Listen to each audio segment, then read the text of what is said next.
The following is a Big Sioux Media production. This webcast is brought to you by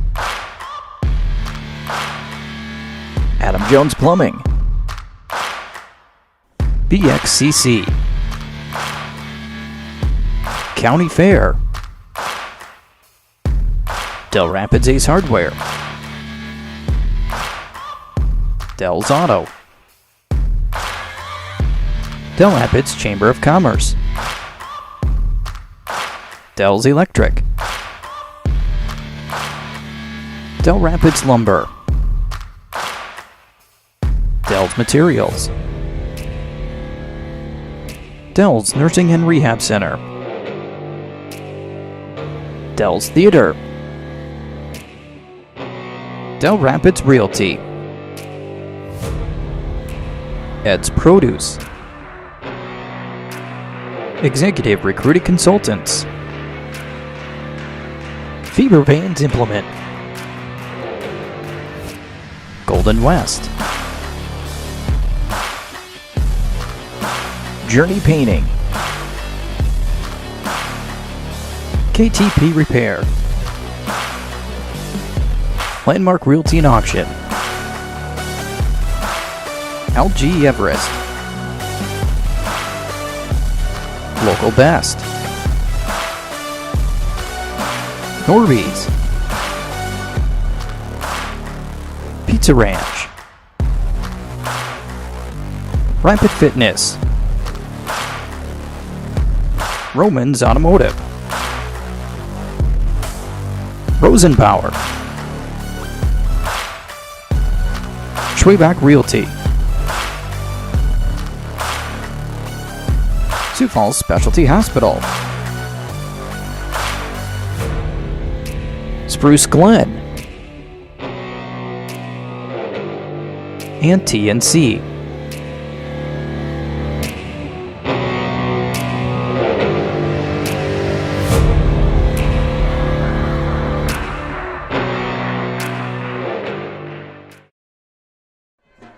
Good evening, everybody. Matt Larson, Collin Boechler with you on the Big Sioux Media Sports Network as we are back in Dell Rapids. And there we go. We'll show us on the camera for a pregame. Yeah, we've got the Dell Rapids Quarriers and the Dakota Valley Panthers doing battle in this quarterfinal matchup, 11A playoffs here this evening.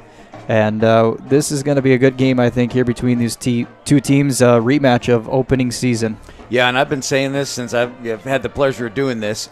Every year in 11A, I always say it's the toughest class in South Dakota football. And how many times can we say, throw the season out right now, right? I mean, we had that one time where we lost to Madison, and we're the number 7 seed. The following week, we play up there, and we beat them. So anything can happen. I've seen it, and it seems to happen every year. So, you know, they beat us in the beginning of the year. We talked earlier about, you know, we had a new coach. Hard to know what was really going on, and really we didn't play a good first half. But the second half, we started to roll, and ever since, until we got to Christian, we've been improving week after week since. So we'll talk about how these two teams got here. We'll start with the Dakota Valley Panthers. They come in as the number 7 seed, right? Yep. Yeah, as a 5-4 record. They did start off with a win over Dell Rapids here to start the season, but throughout the rest of the year, kind of up and down for the Panthers. Yeah, the week following us, they were playing Canton. And Canton beat them, and that was when Canton was doing their, outstanding first half of the season, like 3-0, and then Dakota Valley was part of that, and that score was 13-20, and that's a loss. Then you go down by Lennox. They lost to Lennox 48-19, and that's later in the season, just about 4 weeks ago. And then their other loss to West Central, 27-24. So who knows what we're going to get tonight? Well, playoff football, too. And I'm looking on your phone there. You scroll a little bit further down to last week. They played Christian at 2 points. Right. Yep, and we didn't score. Yeah, that's true. So, I mean, it's who knows, right? It seems like they can be in or they can be out of any game.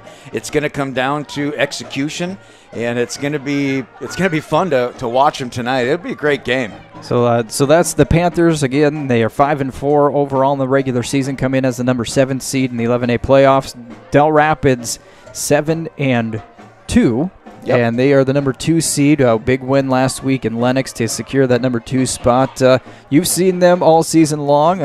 What have the Quarriers been like this season? Well, I think after the first game in Dakota Valley, they really hunkered down and they really gained their confidence moving forward. That first game, we're just going to chalk it up to things being new. That's a hard adjustment sometimes, right?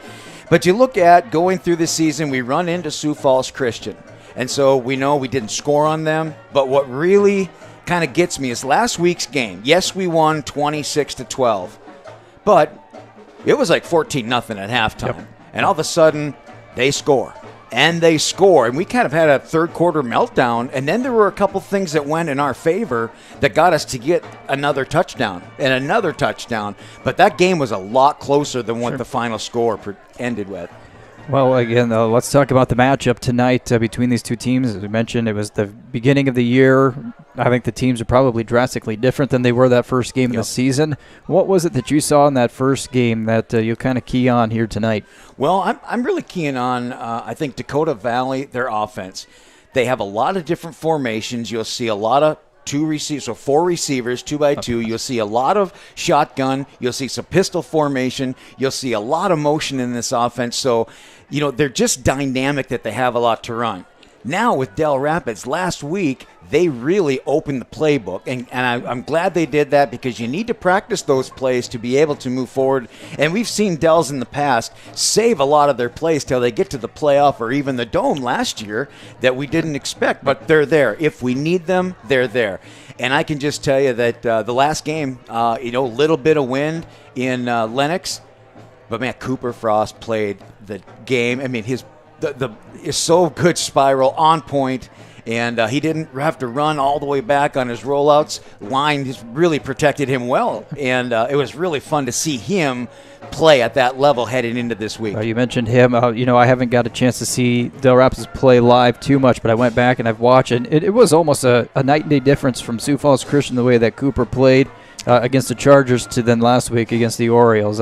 So much improvement there. Yeah, I agree. And, having watched both games and watched him through the years or through this year, I've seen a couple games where, his rollouts, it just, he takes a pass that should be a 10-yard out and he rolls out, it makes it like a 20-yard out. And then he has to throw on the run sometimes.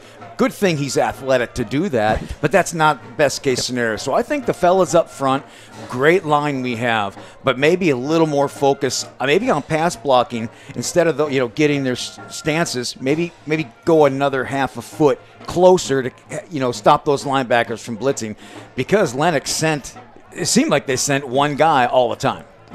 Well, beautiful night for football, I think. We were here this afternoon for the St. Mary game. It feels like the wind's kind of gone down a little bit since that game this afternoon. I'm not seeing anything here as far as field conditions, weather, things that are going to be a problem here tonight. No, I always look at the flags and the goalposts, and they're hanging straight down. Once in a while they'll flap. But for the people and thinking about looking at the weather, kickoff temperature is supposed to be about 40, and thinking about the people that have to be outside and watch this thing, I'm like, man, if the wind comes up at all, it's going to affect. But I like the only thing the players aren't going to notice cold, right? Because they're busy, their minds are focused. But I like that there's no precipitation. Yep. There's no wind, and so there's no factor that can take out. You're really going to see the teams, play a game without any external factors making it different, having to get the wind behind your back and be strategic that way. Yeah, I'm looking forward to this one. Again, it should be a great ball game coming up here tonight. The Panthers and the Quarriers, a 7-2 matchup. We'll keep an eye on all the rest of the games. We've got those other 3 games going on. I believe, if I'm trying to do this off of memory, West Central and Madison are battling tonight. We got Lenox and Canton. That game is going to be in Lenox. This is the 6-3 game. And then you got Rapid City Christian coming back over here to play Sioux Falls Christian in the other quarterfinal game tonight. Yeah, we talked earlier. Sioux Falls Christian at the beginning of the year, they're in the same position. They're playing Sioux Falls at Christian. So that's another across the state. And remember, that game was very, very close. Was that the first game between those two? Yeah. Sioux Falls Christian, Rapid City Christian. They played right away early in the season. Yep, and Well, that was the second game. So, yeah, Okay. 22-14 is what they lost. But, they took Canton close. They played us 40-24. So that's a matchup. Obviously, Sioux Falls Christian is on such a run. But looking at all, West Central Madison. Oh, that's a toss-up for me. I mean, that one could go either way. And Yep. And Lennox Canton. The fall of Canton, I have no idea. But I think Lennox right now, they're playing good football now. They do have a kid that's hurt, and actually, if you watched last week, you had a kid from Lennox that was in a walker and had a brace on his leg, and just to go out into the parents' night, he had to have a walker and do that. So I hope that kid's better. Probably done for the season, obviously. But it's good to see Dell Rapids here at full strength. No injuries to speak of. We do have Ryan Stubbe that kind of got tossed over. That play Did last you see week. that? Yeah. And, he really, dove and he got flipped up and he landed on the top of his head when it went straight back. And he laid there forever. And so you're like, okay, I understand. You want to take your time. But then it started to be, okay, is something really, you had Brady and I were looking over, and to our right is where the ambulance was, and they were bringing out the stretcher, and then he stood up, so they stopped. But it's just one of those injuries. And I heard that he is not going to play defense tonight. Maybe we'll see him, and it's a good thing, Dell Rapids, at that other wing back opposite Cole Rusink. We have like four guys that can rotate that all year. So we have the people that are very familiar with it. Yep, so good news here that, he's back on the mend and maybe able to suit up here tonight. Sounds like we're about ready for starting lineups, so we will jump off the camera here and get you ready. Moments away from kickoff in this 11A quarterfinal. We talked about it just a moment ago. There's the graphic for the games that are coming up here tonight that we'll keep our eye on. The Sioux Falls Christian Chargers hosting the Rapid City Christian Comets. That one's at 7 o'clock. West Central hosting Madison, of course, our game. And then also at 7, Lennox and Canton. We'll run through the scores of those at halftime and keep us up to date on all of that going on tonight. Please be positive and cheering for all the players. Respect those around you. Support your officials and coaches, and be a good role model. We have the potential. Yeah, so looking down there, I do see number 34 on the sidelines. Enjoy the game. Yeah, so the early report is he was going to try to give it a go on offense, but I think definitely the right decision on having him just sit out this one. The Dakota Valley Panthers. Dakota Valley Panthers being announced over there on the far side, again as the number 7 seed. Yeah, and the Quarriers, the true team spirit, introduced as a team as they run out to midfield here tonight as a number 2 seed in 11A.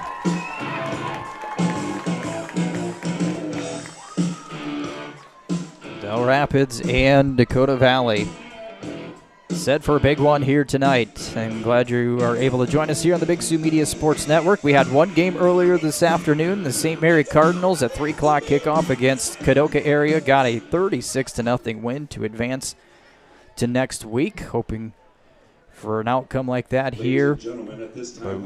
We have our national anthem coming up.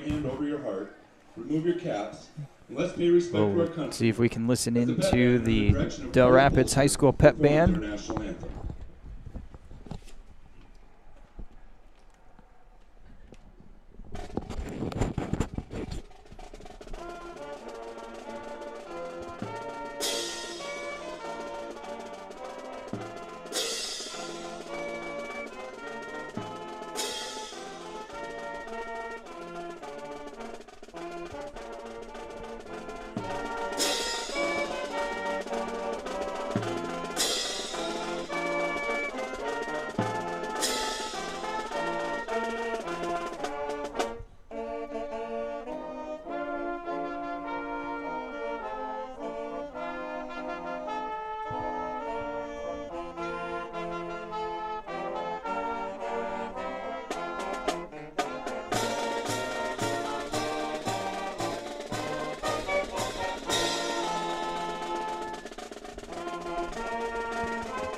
National anthem done. Your officials for tonight's game. And we are going to get to the coin toss. Captains will meet at midfield and get ready to go. I always enjoy the coin toss and working with you, as I love to hear that you say when we win the toss, we want the football to start the ball game. That's my thing and has been since I started coaching in fall of 1995. Did that for 5 years up in North Dakota, and I was just a stickler for that. We want the ball, and it just in my system. I just want it. So. So we got a moment or two as they make their way to midfield. We're going to take a 30-second timeout. Got to thank the South Dakota High School Activities Association for us to broadcast the playoff football games, so we will be right back. A game without a crowd is just a scrimmage. A performance without an audience is just a rehearsal. Without your presence, high school sports and the performing arts aren't possible. Ensure that these essential extracurricular activities continue to enrich the lives of students in South Dakota. Purchase a ticket to your local high school's game or performance. This message presented by the SDHSAA.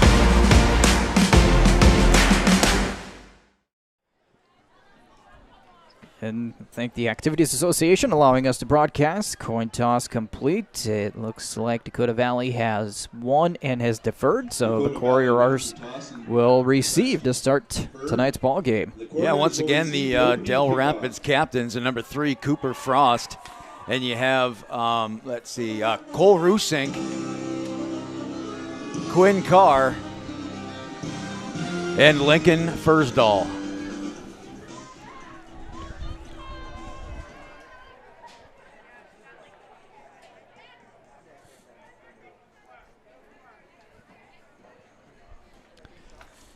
The Quarriers will be moving right to left in the black tonight. Dakota Valley left to right. They're wearing the white. So kickoff temperature here, 39 degrees. And you figure in the wind chill, 36 kickoff time here. And it looks, if we look at the hourly forecast, we're going to end up right around 33 degrees. But thank goodness there's no wind. And we've got number 40 for the Panthers. That is Tice Emmerich. And back deep for the Quarriers, 21, Cole Rusink. He's had a couple of run backs, one of them called back on a penalty, blocking the back. But this kid is explosive, as you've seen all year. So here we go, playoff football. One bound's going to be picked up at about the 13-yard line. Slipping a tackle, and here's some fireworks to start.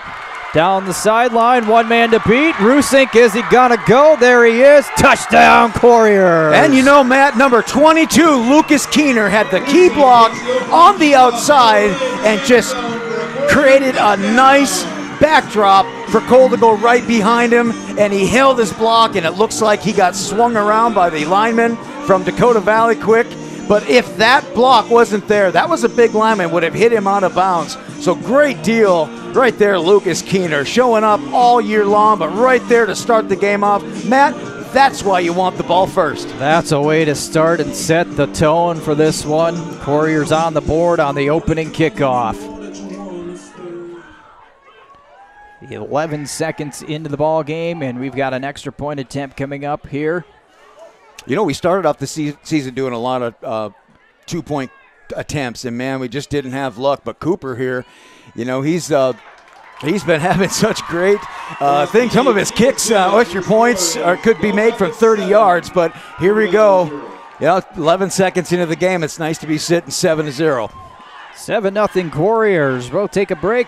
They'll kick off next on the Big Sioux Media Sports Network.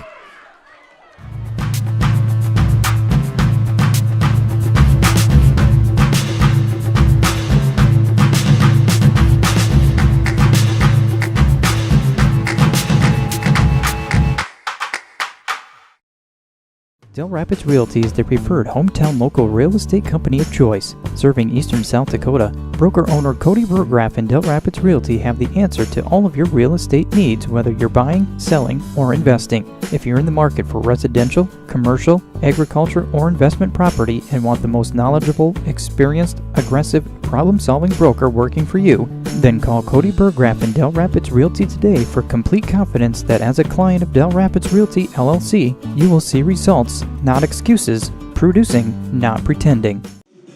Well, hey, if you're tuning in, we kicked off a couple minutes early, and Cole Rusink has an 87-yard kickoff return for a touchdown to start this ball game. Dell Rapids up 7-0. And they're getting ready to kick off here. Back deep for the Panthers. Number 2, I see Jackson Boonstra. And, we have Kenny Swanson out there kicking. Also, we've had Tad Chaden out there kicking, too. But this is Kenny Swanson.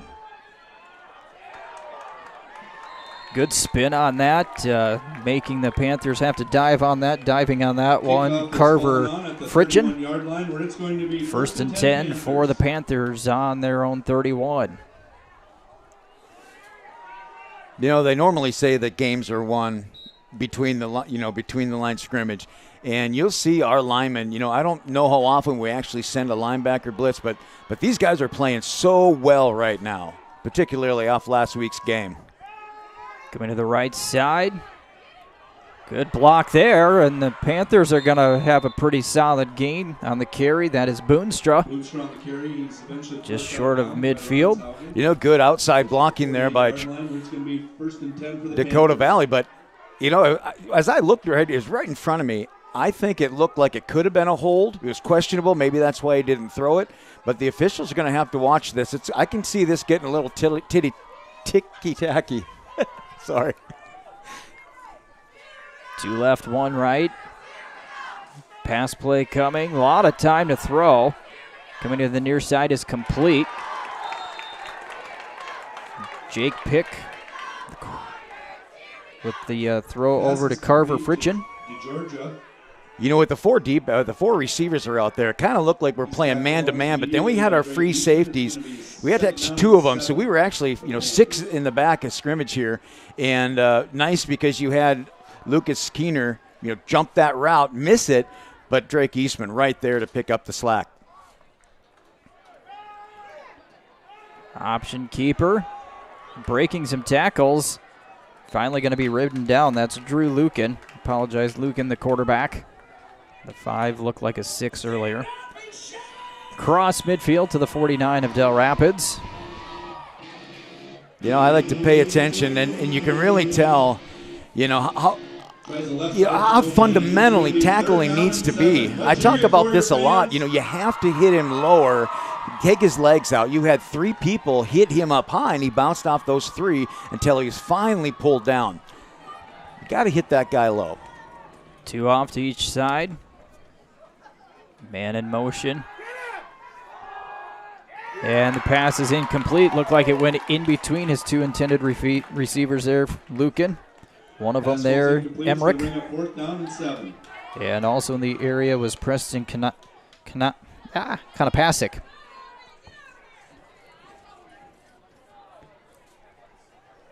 So it'll be 4th down.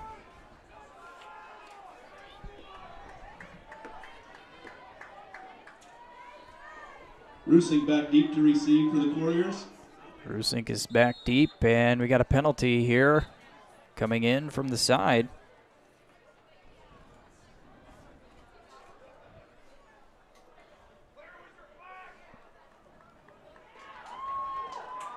So I believe that'll bump them back into a punting scenario. Yeah, the gunner or the wideout left just a half second early. Yep. And that's why he looked so wide open when he was down the field. So 4th and 12. So Cole Rusink back snap. deep. And he falls on it at the 29. The Quarriers are going to get the ball there. 1st and 10.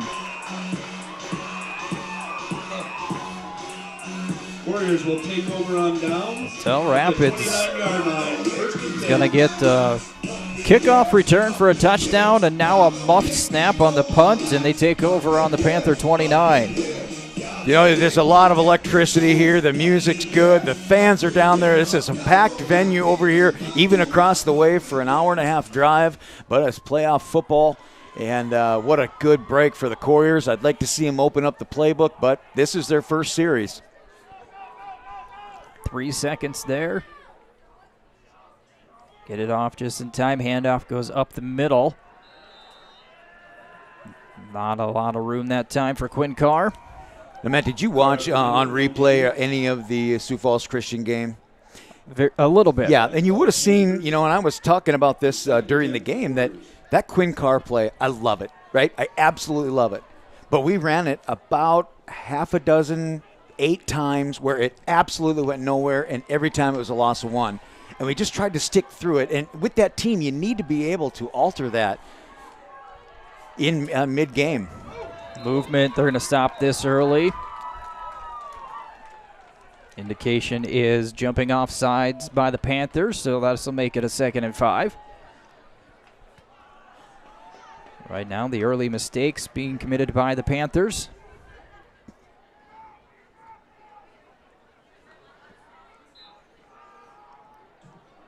Offsides.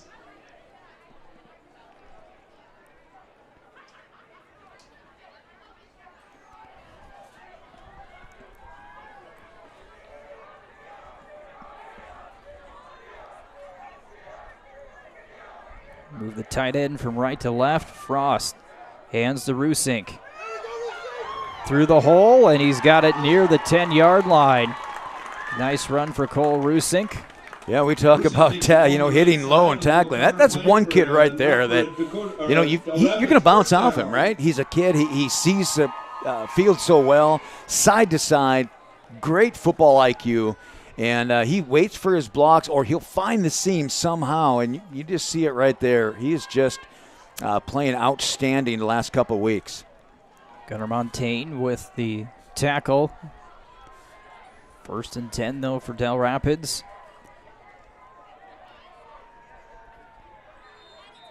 This time, not much running room. This is going to be Drake Eastman on the carry. Yeah, last week Drake Eastman, and towards the end of the game, he was limping, and he plays so hard, and he's got does an excellent job at that defensive end spot for us. But it looks like he's okay. But with Ryan Stubbe being out, like I said, we have a couple guys that can rotate over there, usually starting with him, and we'll look for great things throughout the game from him. A little different look here for the Quarriers. Shotgun, handoff, Rusink. Going straight up the middle. Coming up off the bottom of the pile, that is Seth Reinhardt. Rusink on the carry for a short gain. Inside the 10 to the 9, but 3rd and 8 here for Dell Rapids.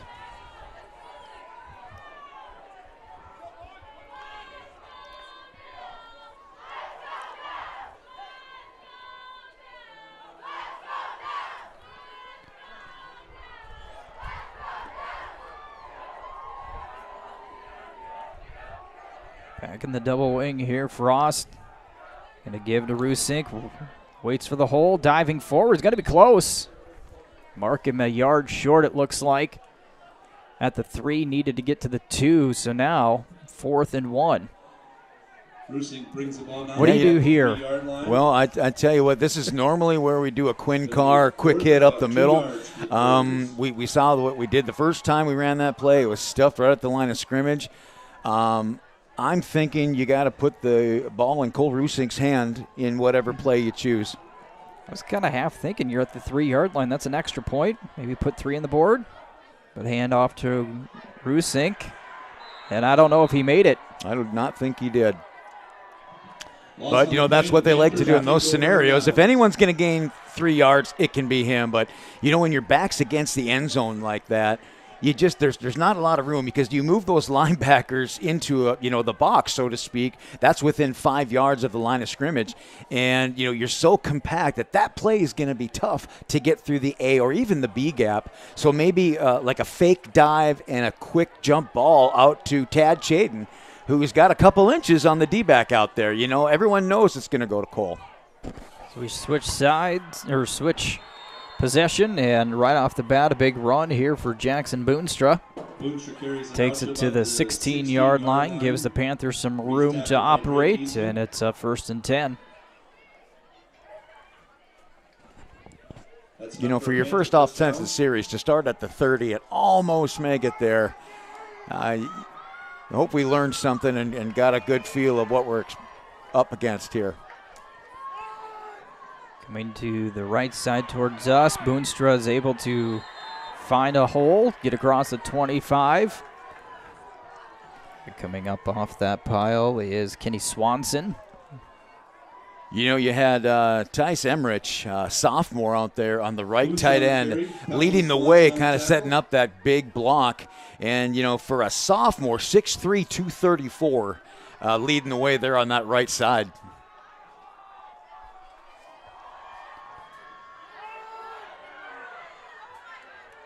Big collision there, still on his feet, churning up to the 30. He stopped there. Yeah, that number 40 for in the white there. He lines up tight end. That one he was a fullback, and they run kind of a wishbone looking type play, but he just came screaming through the line. I think if the ball runner was just a half a step behind him, he would have got more than 4 yards. So there you see the wishbone formation.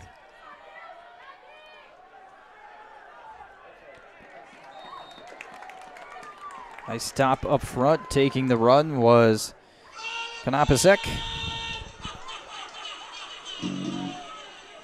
The 30 be 3rd down and 6. 3rd down and 6 from this spot. I see number 13 and 19 come in, and 9 and 34 jog out. So you're putting in 2 receivers here. I don't think we brought in an extra defensive back to make it a nickel. So we're just going to do the straight-up man-to-man, maybe a little press coverage here since it is such a critical down. Drop back. Here comes the pressure. And it's incomplete over the head. And it'll be 4th down. So another defensive stop here for the Quarriers. Yeah, you know, and that was a thing. The pass was perfect. It's just a little bit high, but he was definitely going to catch it on the run. But you have Ronshagen out there, number 18. Just great, outstanding year for any kid, right? He was 1 step behind, but that ball would have been placed perfectly. It would have gone for a 1st down. Try the punt again. Another high snap. He's got a fall on it. And the Quarriers are able to get good field position as he kicks it out of bounds. You got to give some credit there to Emmerich. He's got it off somewhere, but again, the Quarriers at the 25-yard line. Now, I tell you why I think that's happening. I looked at the punter. You know, sometimes when a quarterback goes back about halfway, it's like a pooch punt, they call it. Well, this isn't. But he's at that close. If he would take 3 steps back, that'd be a perfect snap to him. But it's both one going over his head. But he's too close to the line of scrimmage. Needs to back up. Let's see if the Quarriers can take advantage this time. Another give to Rusink, and he's going to be tripped up. A good tackle right away by Montaigne. Gain of maybe a yard. To the right side for about 4 yards. 2nd and 6 for the Quarriers. Guess he picked up about 3.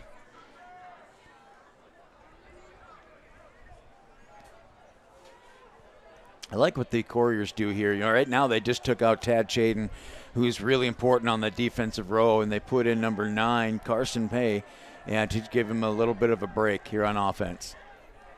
Back to Rusink around the right corner, patiently waiting for some blocks, turns it upfield. No, you look at all the white jerseys around him, and he still gained, 4 or 5 yards there. But patient runner. Looks like it's going to be about 3rd down and 2 yards for the Quarriers. 3rd and 2. Need to get to the 16-yard line.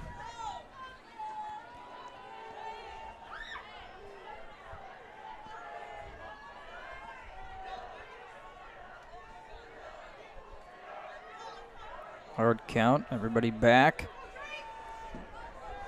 And Eastman's going to be wrestled down. See, I think if he had a little more patience there, Matt, and bounce it more towards the sideline, it looks like he had a better angle rather than taking that cut towards the center of the field in the defense. He has the speed, but you see him coming off here. He's still, I don't think he's 100%. Kind of limping a little bit when he first stood up. So, well, we need him for defense for sure. He plays that position so well. Get him a little bit of a break here, get some water, and I'm sure he'll be right back in there. 4th down. Frost, a pass. Quick, hard pass off to the left. Incomplete, looking for pay. Now, you know something about Cooper Frost. We didn't see that arm the first half of the year. You know, it was more lay it up, jump ball type things, but, man, that was on just a tightrope and maybe a little high. I'm sure in practice his receivers have been, getting more used to catching a ball that's, coming at him like that. So I like to see us open up the passing game early. On that 4th down, you kind of had to, though. Panthers hold again, 1st and 10.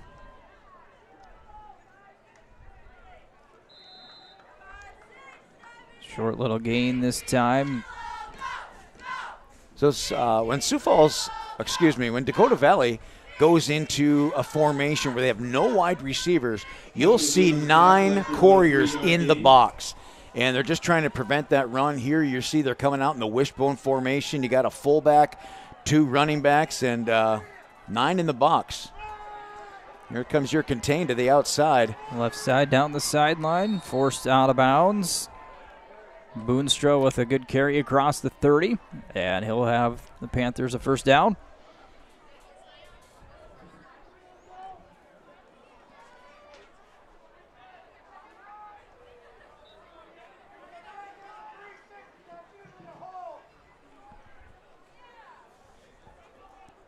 Defensive backs tonight. We have Cooper Frost and Will Ronsagen and number 22, Lucas Keener. But Ronsagen is about 20 yards deep. Good play in the backfield there. Rusink on the stop. Rusink with the tackle in the backfield. Yeah, it's just one of those things. You bring him in from his linebacker spot on a blitz. Right to the strong side. You call him the Sam linebacker in that case. Coming back, getting through. You have your head-on-hand block, and he just went right through the seam and got to him early. And a loss of 5 or 4 or 5. A great play, great time to go.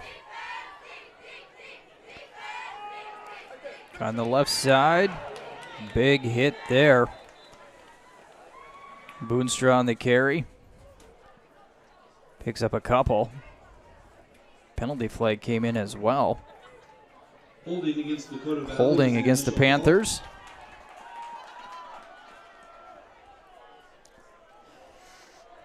It'll make it about 2nd and 23, I believe.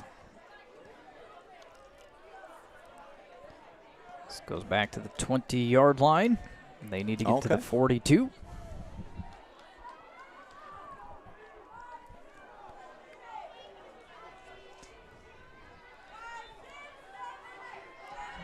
Second down and 22 from the 20-yard line.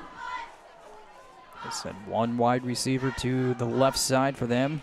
With a bunch trips to the right.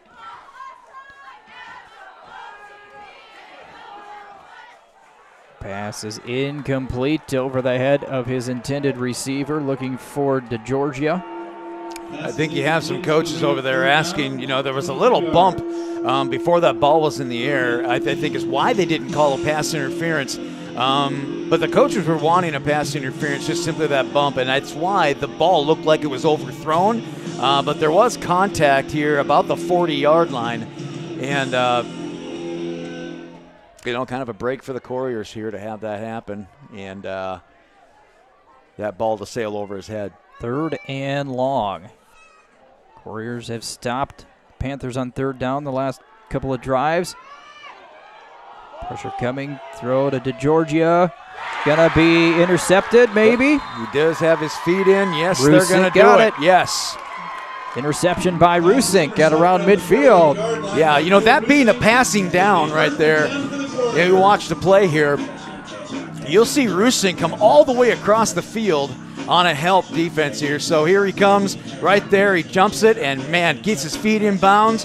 And great turnover right there. We have so many kids. It's hard. It's hard to throw on the Quarriers. So Dell Rapids gets the ball back again. 1st and 10 from their own 48.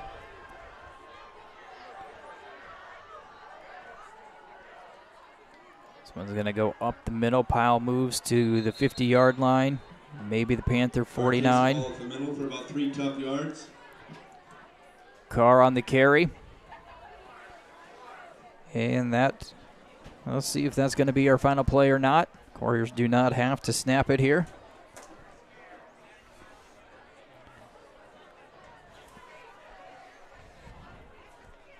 And they will not. So we will take a quarter break. Dell Rapids 7, Dakota Valley nothing. We're back after this in the Big Sioux Media Sports Network.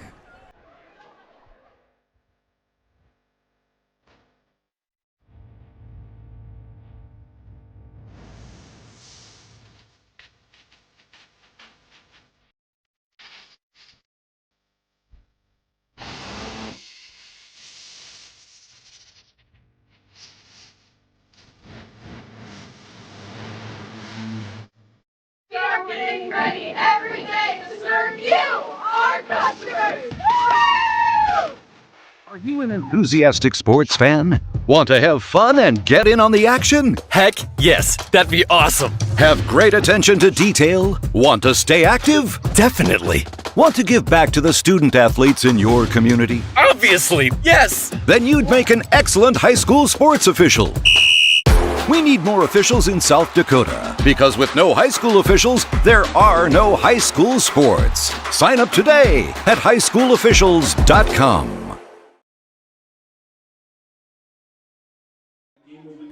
Larson, Collin, Boechler, second quarter.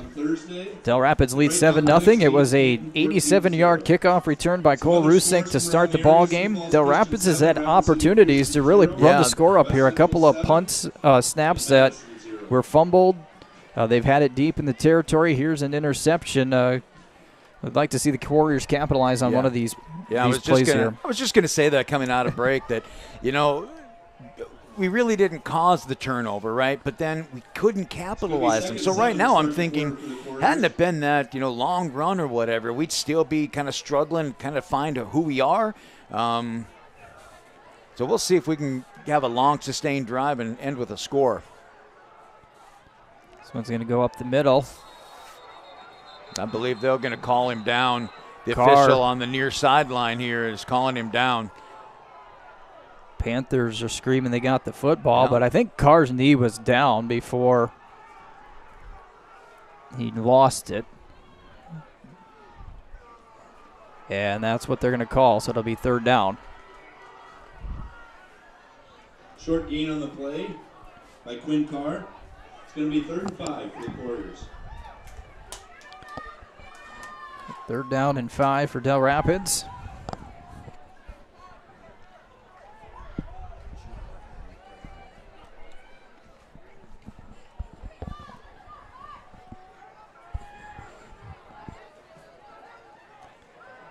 Frost rolls out to his right, throws right. It is complete to Chaden, who's then shoved out of bounds. Frost pass is complete to Chaden. Not only that, you had Devin Laudmill that once Tad took that break and went to the sideline, you had Laudmill streaking on a flag right towards aimed at the corner of the end zone, and he had about 5 steps on this guy. That's something I'm sure the coaches up here will signal down for future reference. They'll be targeting Tad, and that's something we may see down the road. Ball on the 37 of the Panthers. Move Chaden off to the left. It's the top of our screen. Frost is going to roll that way. Gets rid of it right before he's hit, and the pass is dropped. Rusink had it, and I don't know if maybe the ball was tipped. It kind of came out of his hand weird. I tell you, he was hit hard. He was full extended out the thing and got hit right in the ribs. Not a cheap shot whatsoever, but just in the wrong position for any quarterback. And I don't think he saw him coming, but he put himself on the line there. And who was that pass intended to? I think it made its way to Rusink. Yep. But it seemed like we had a couple of receivers kind of bunched in the area. Yep. Okay. And it hit his hands. It should have come down with that. Second down, 10 yards from the 37. This time it's Swanson up the middle. Yeah, we've seen him all year come in at fullback to give Quinn Carr a break and rest him up for a defense. And usually about, 2-3 plays, and then they switch again. But once again, we have a lot of people that can rotate those spots back there. For instance, you had Devin Lodmill in at the wing back, and then, they put in Drake Eastman. Got too many Eastmans, I know. Third down and 10 here for the Quarriers from the Panther 37. Jaden goes back to the left side.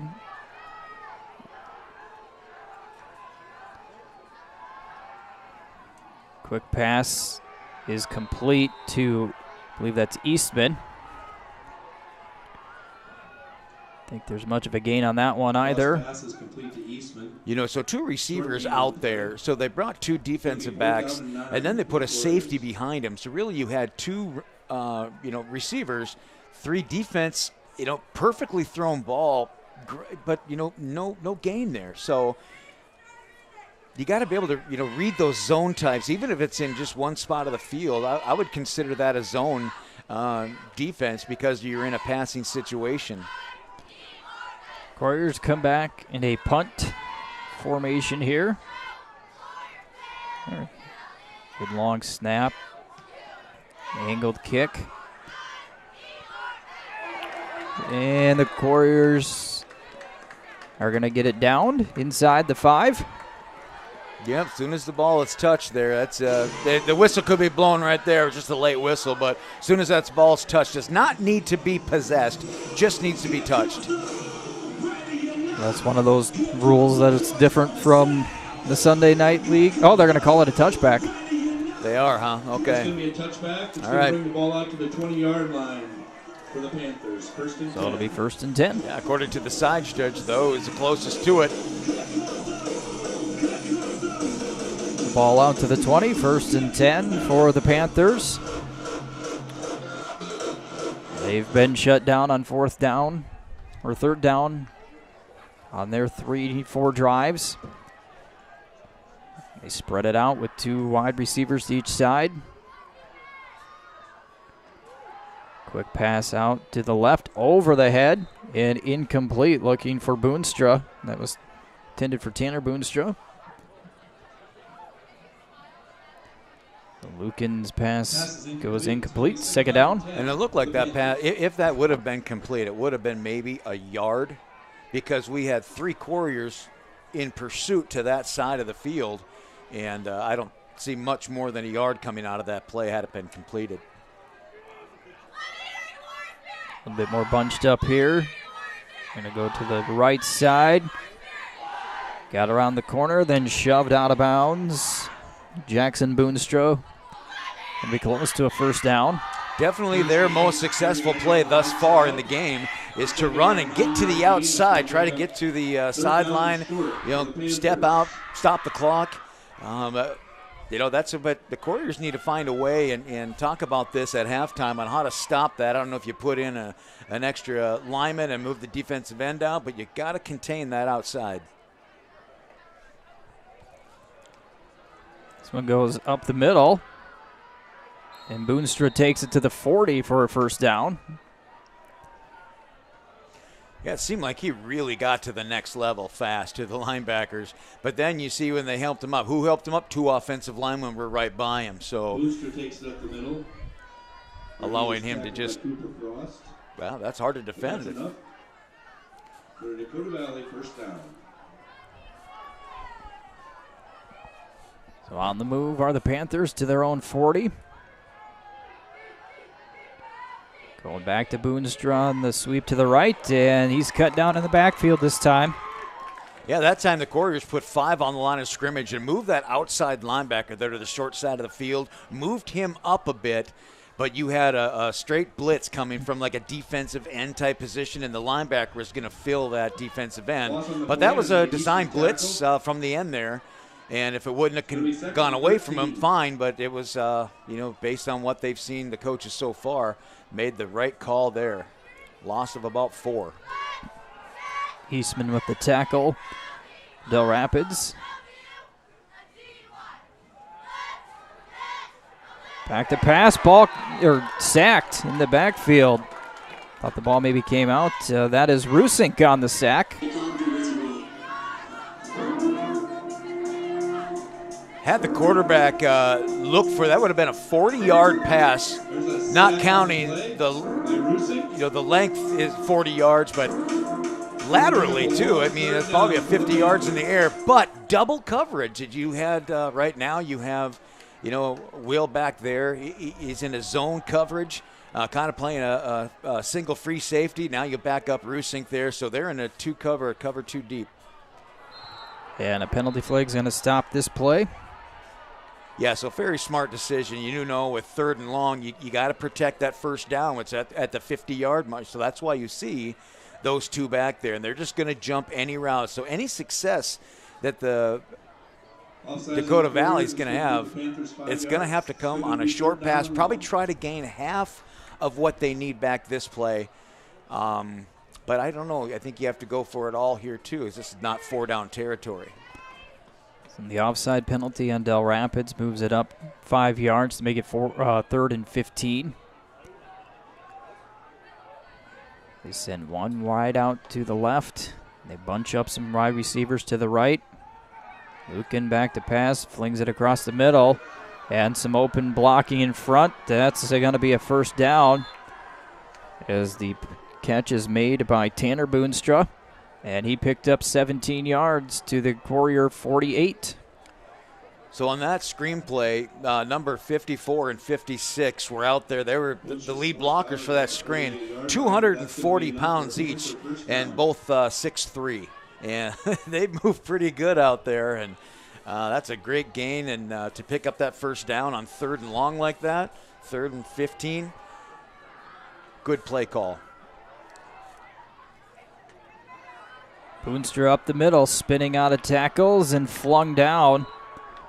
Rusink on the stop, but Boonstra takes it to the 33. 15-yard gain now, for Jackson. Do you remember, I mean, this is kind of the wishbone offense here. It's kind of old school. It's been around for a lot. You don't see it a lot. Why it's valuable, though, is you'll have the fullback lead through. You still got your 2 linemen. Then comes your fullback. Then comes the lead running back. So you have 4 people out there to really put a big gape in the end of that line. For progress stop, penalty flag comes in. A scrum away from the ball. Knopasek with the carry. Picks up about a yard, but we'll see what this penalty is. Knopasek on the carry. Holding on the Panthers. Holding is a call against the Panthers.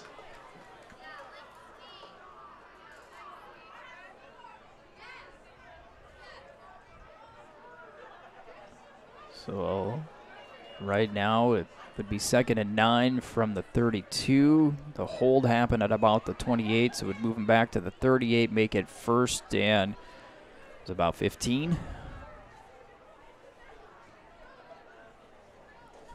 The Quarriers elect to push him back.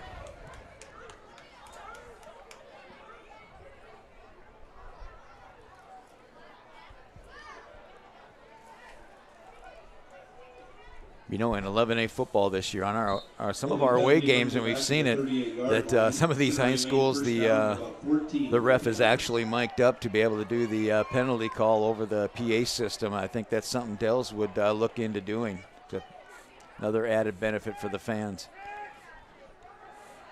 Lukin pitches off to Boonstra. Penalty flag comes in. Tackle at about the 35-yard line. So right there, they ran a dive option right. So the quarterback has a couple of things he can do.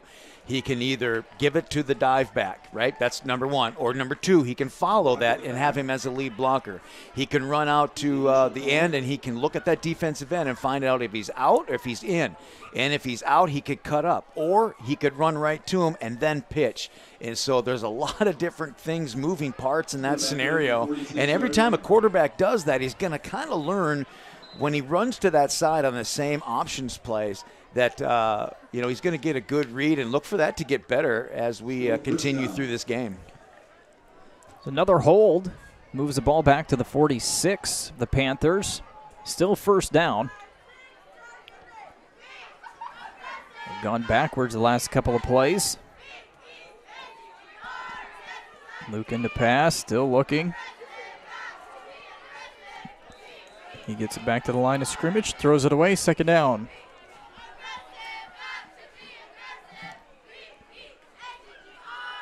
Quarterback's pass is incomplete. Pressure being applied there by Tab Jaden. It's going to be 2nd and 23 for the Panthers. We're cruising through our first half. Already with just 4:48 to go in the second quarter.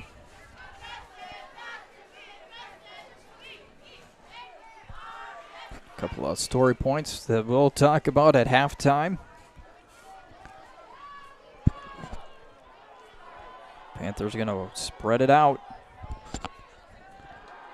Luke into pass, pressure coming up the middle, and they can't get by Swanson with the sack. Eastman got his arms around him first. Swanson comes in and gets the sack. That's not a surprise that happened. We were in a deep cover, too, because of the situation. Has to be a pass. Plus, we had single-man press coverage. And I looked at the three receivers that were out there running patterns. Not one of them was close to being open, and that's where the quarterback had nowhere to go, and that's why that sack happened.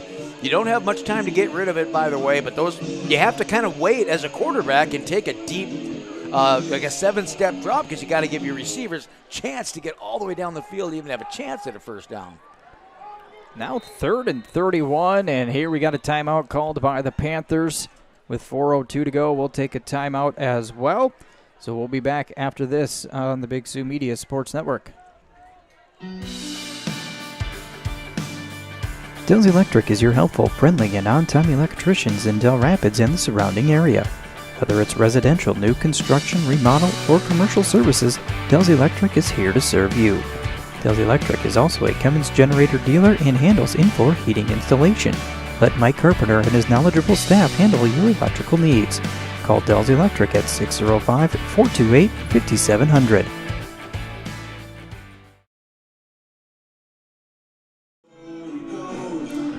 I want to thank Journey Painting here in Dell Rapids. They can help you recolor your world and help you with your painting needs. Call Jason in Dell Rapids at 605-370-1920 today to get a quote for your painting project. Journey Painting, recolor your world.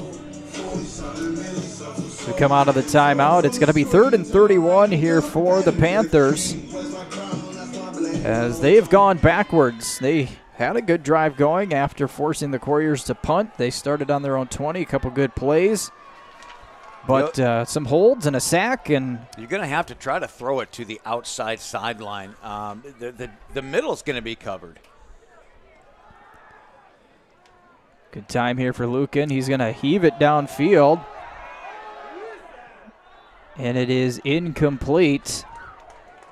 The battle over on the far sideline. It looks like the intended receiver was Tanner Boonstra. And he had Cole Rusink with him step for step. And also, wasn't that Lucas Keener back there as well? I think it was, because of the passing situation. They had to bring in an extra defensive back. Just 3 rushing right now for the Quarriers. Good snap this time. The kick is away. And it goes out of bounds. Not going to give Rusink a chance to return. I think that's a smart play. After the kickoff to start the ball game, Dell Rapids will have it on their own 33. First down and 10 as we change possession here with 3:47 to go, second quarter.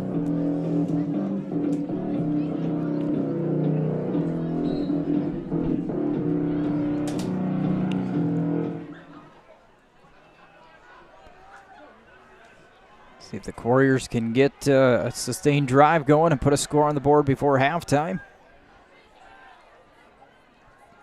Rusink does a little juke move, gets some space, and pushed out near the 40.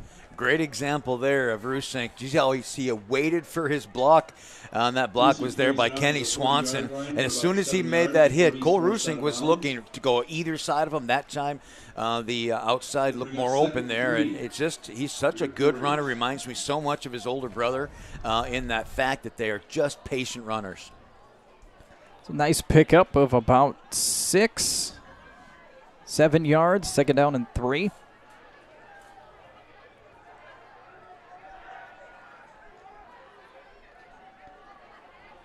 Ball goes up the middle, going to be close to a first down. Yeah, Kenny Swanson back in there giving Quinn Carr some relief. But, don't lose a step. That's the same play they give it to Quinn Carr. It's open. It's been run a little bit better this game than last. And first down Quarriers, 3:20, definitely a lot of time on the clock. You got 3 timeouts left, and so you just need a nice steady drive and, take your time. Have some patience. They break the huddle and get ready for this first down play.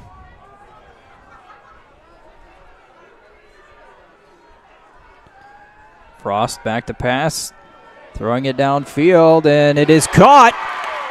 Catch made by Rusink inside the 20. Now Rusink comes from, his left wing position, and you're just going to see him go straight down the field here. There he is up on top of your screen. Crossing around, and there he is. Just, 2 steps, and, athletes are going to make great plays, and he does that. Showed you right there. Cross pass is complete to Jack Patterson. It's going to be first and 10 if that ball had Warriors. just a little more on it in front of him, I think it would have been 6 for sure. First and 10 inside the 20 now. Rusink sheds 1 tackle. Follows a block around the corner, sheds another one, dives for the pylon, and we have him out. Touchdown. Rusink's in for a Quarrier touchdown. So when you watch the replay here, Matt, I want you to see there's 3 people that try to tackle him high, and he bounces. There's one. There's another one. Here he comes up, stiff arm. And you cannot hit the kid high. And, he is just a hard runner anyway, but he's fast. The only thing you can do is hit him low. So great execution, and, man, that was just a great piece of running by Cole. The Quarriers get back on the board here with 2:20. Call that a 19-yard run. Extra point coming up. Kick goes high in the air, through the uprights, and good. For Frost, 14-0 Dell Rapids. We'll take a timeout for the kickoff when we come back. I started out here 31 years ago I didn't know where I was going to head, and I started out at the bottom, and I'm now the area manager, and it's because guys like Rob and Rick have a belief in me and what I do. And I take that with me every day to work, and I try to pass that on to my co-workers that, it's a great place to work, and my heart is in this place. It has been since the first day I started out here.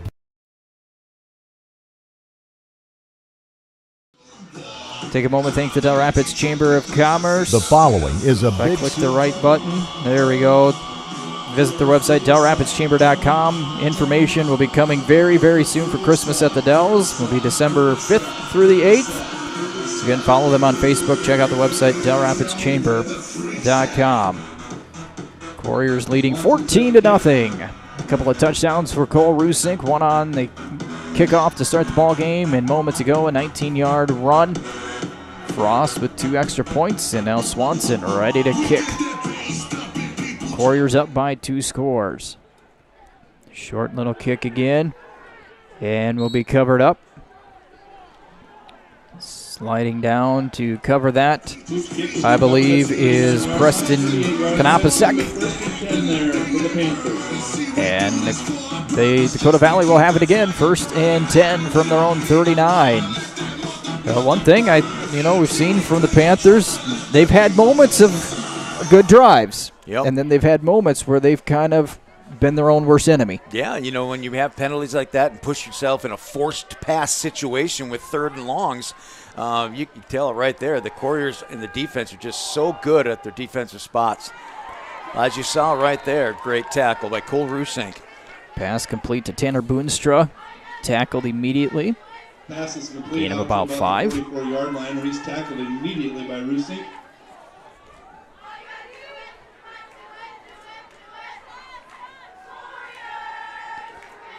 Lucan has got some time. He's going to drive this one deep. He's got a guy open. Intercepted.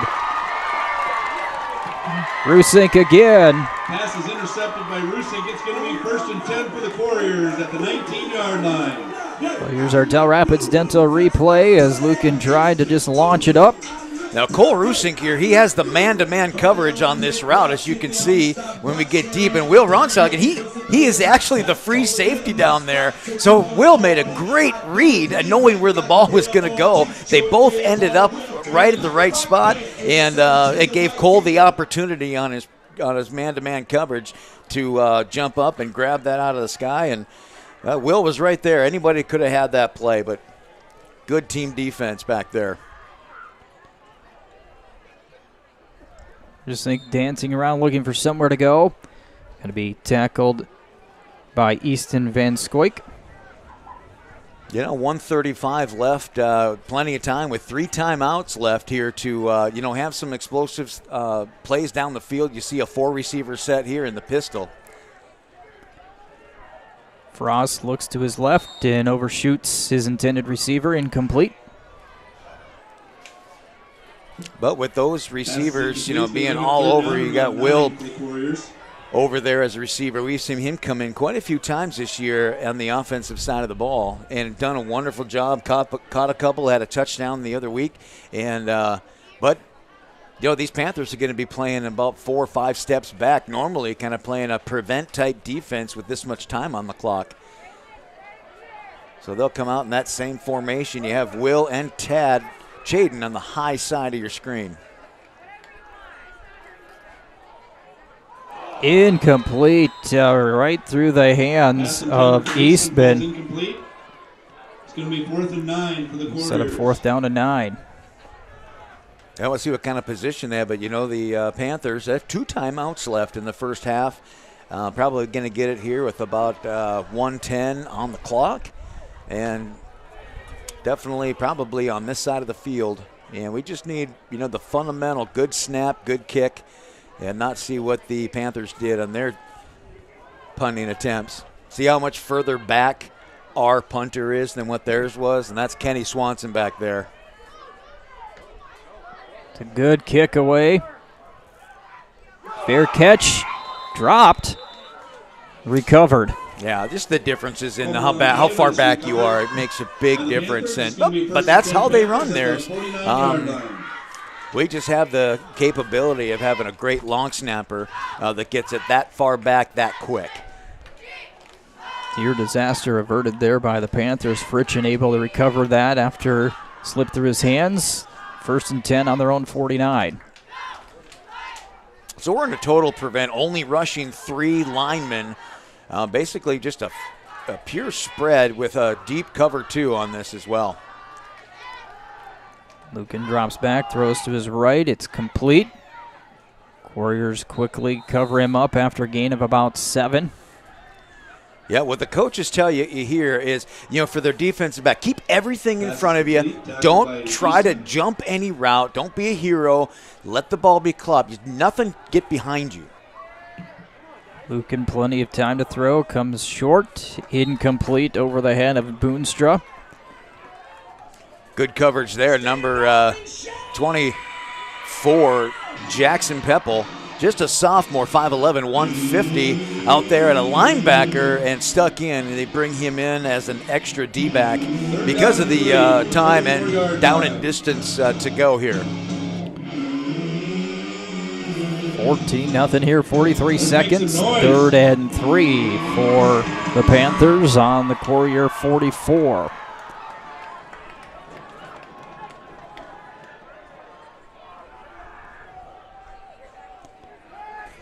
Pitch to the left side. Boonstra Runs out of bounds. Penalty flag comes in.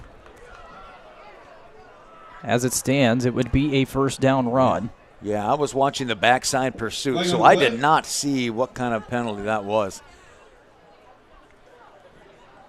But the coach is pointing that it's going to be against the Panthers. They lay the flag at the 41. So I didn't see an indication. Must be holding. Yep, holding back to the 49. So back to the original line of scrimmage here, 3rd and 10. Yep, definitely have to be short passes. The Quarriers aren't going to give up anything beyond the 35, the 45 or 40-yard line. They're camped right there. So this has got to come out quick. The pass incomplete. Great coverage there by Lucas Keener. Step for step with him on that. And, the other two safeties kind of had their spots, and this guy just kept running down the middle of the field. And, to stay on your man that way, you're taught that. But in practice, it's one thing. But to do it live in a game, it's just great. All these Quarriers are just stepping up this year, making super great plays, and coached very, very well. And it's good to see that a lot of different kids are having an opportunity to shine tonight. 4th and 10. The Panthers come out. They're going to go for it here in the closing seconds. Lucan again to pass. Throws it to the left side, and it is caught. Nice grab. Caught by number 15, Tyler Klochek. It's going to be 1st and 10 for the Panthers. To the 31 of the Quarriers, and it's first down.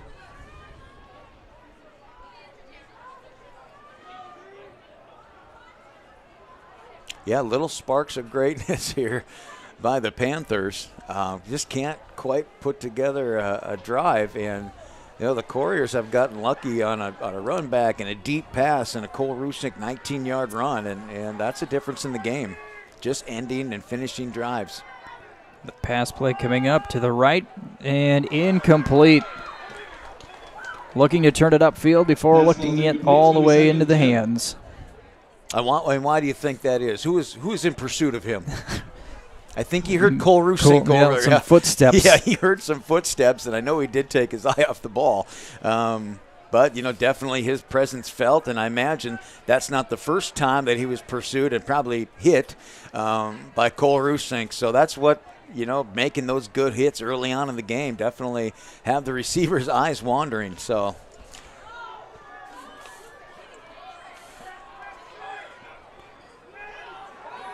Halfback pass maybe. Boonstra throwing it downfield and incomplete right in between the two guys over there. Yeah, I always say playoffs bring out the halfback passes.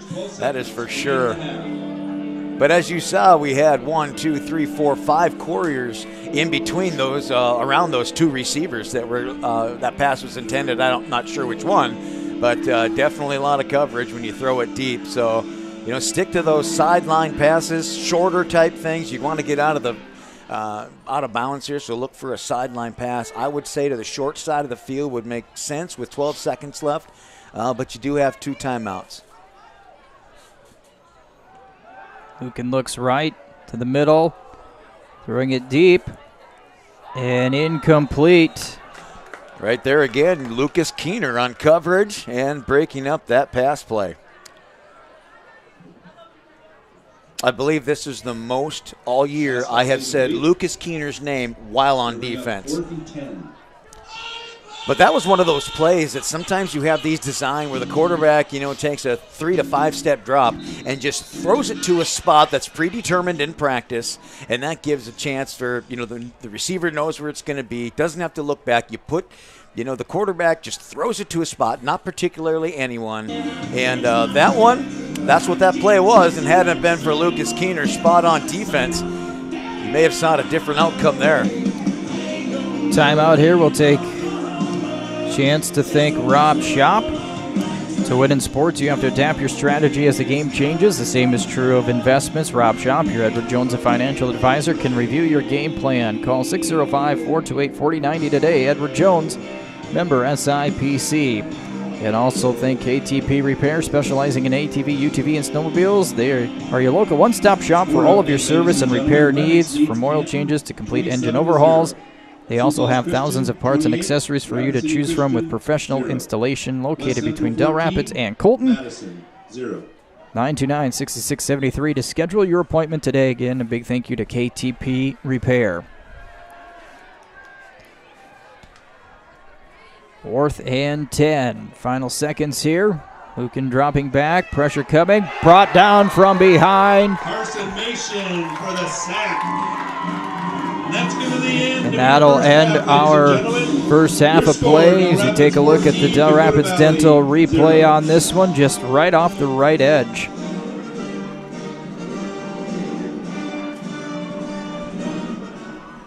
Mason able to get through and complete the sack. Definitely showing off his speed there. To get around the edge and run downhill and get the quarterback. So 2 quarters in the books. 14-0 Dell Rapids leading. After our first half of play, we'll take a little bit of a timeout. We'll come back, recap the first half, check on scores and more here at halftime on the Big Sioux Media Sports Network.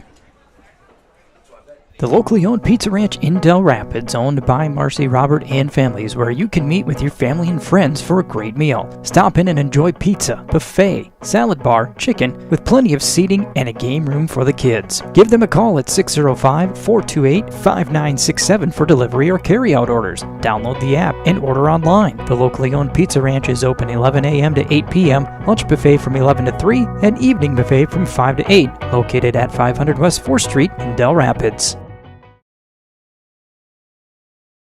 Build life-saving fire trucks at Rosenbauer. Rosenbauer America has been building life-saving fire apparatus for over 40 years in the Sioux Falls area. On-the-job training is available for most positions, and we need dedicated, responsible individuals to help us on our mission of saving lives and protecting property. Every moment counts at Rosenbauer, and every member of our team is treated just as importantly. Be part of something that matters. Go to buildfiretrucks.com to apply today.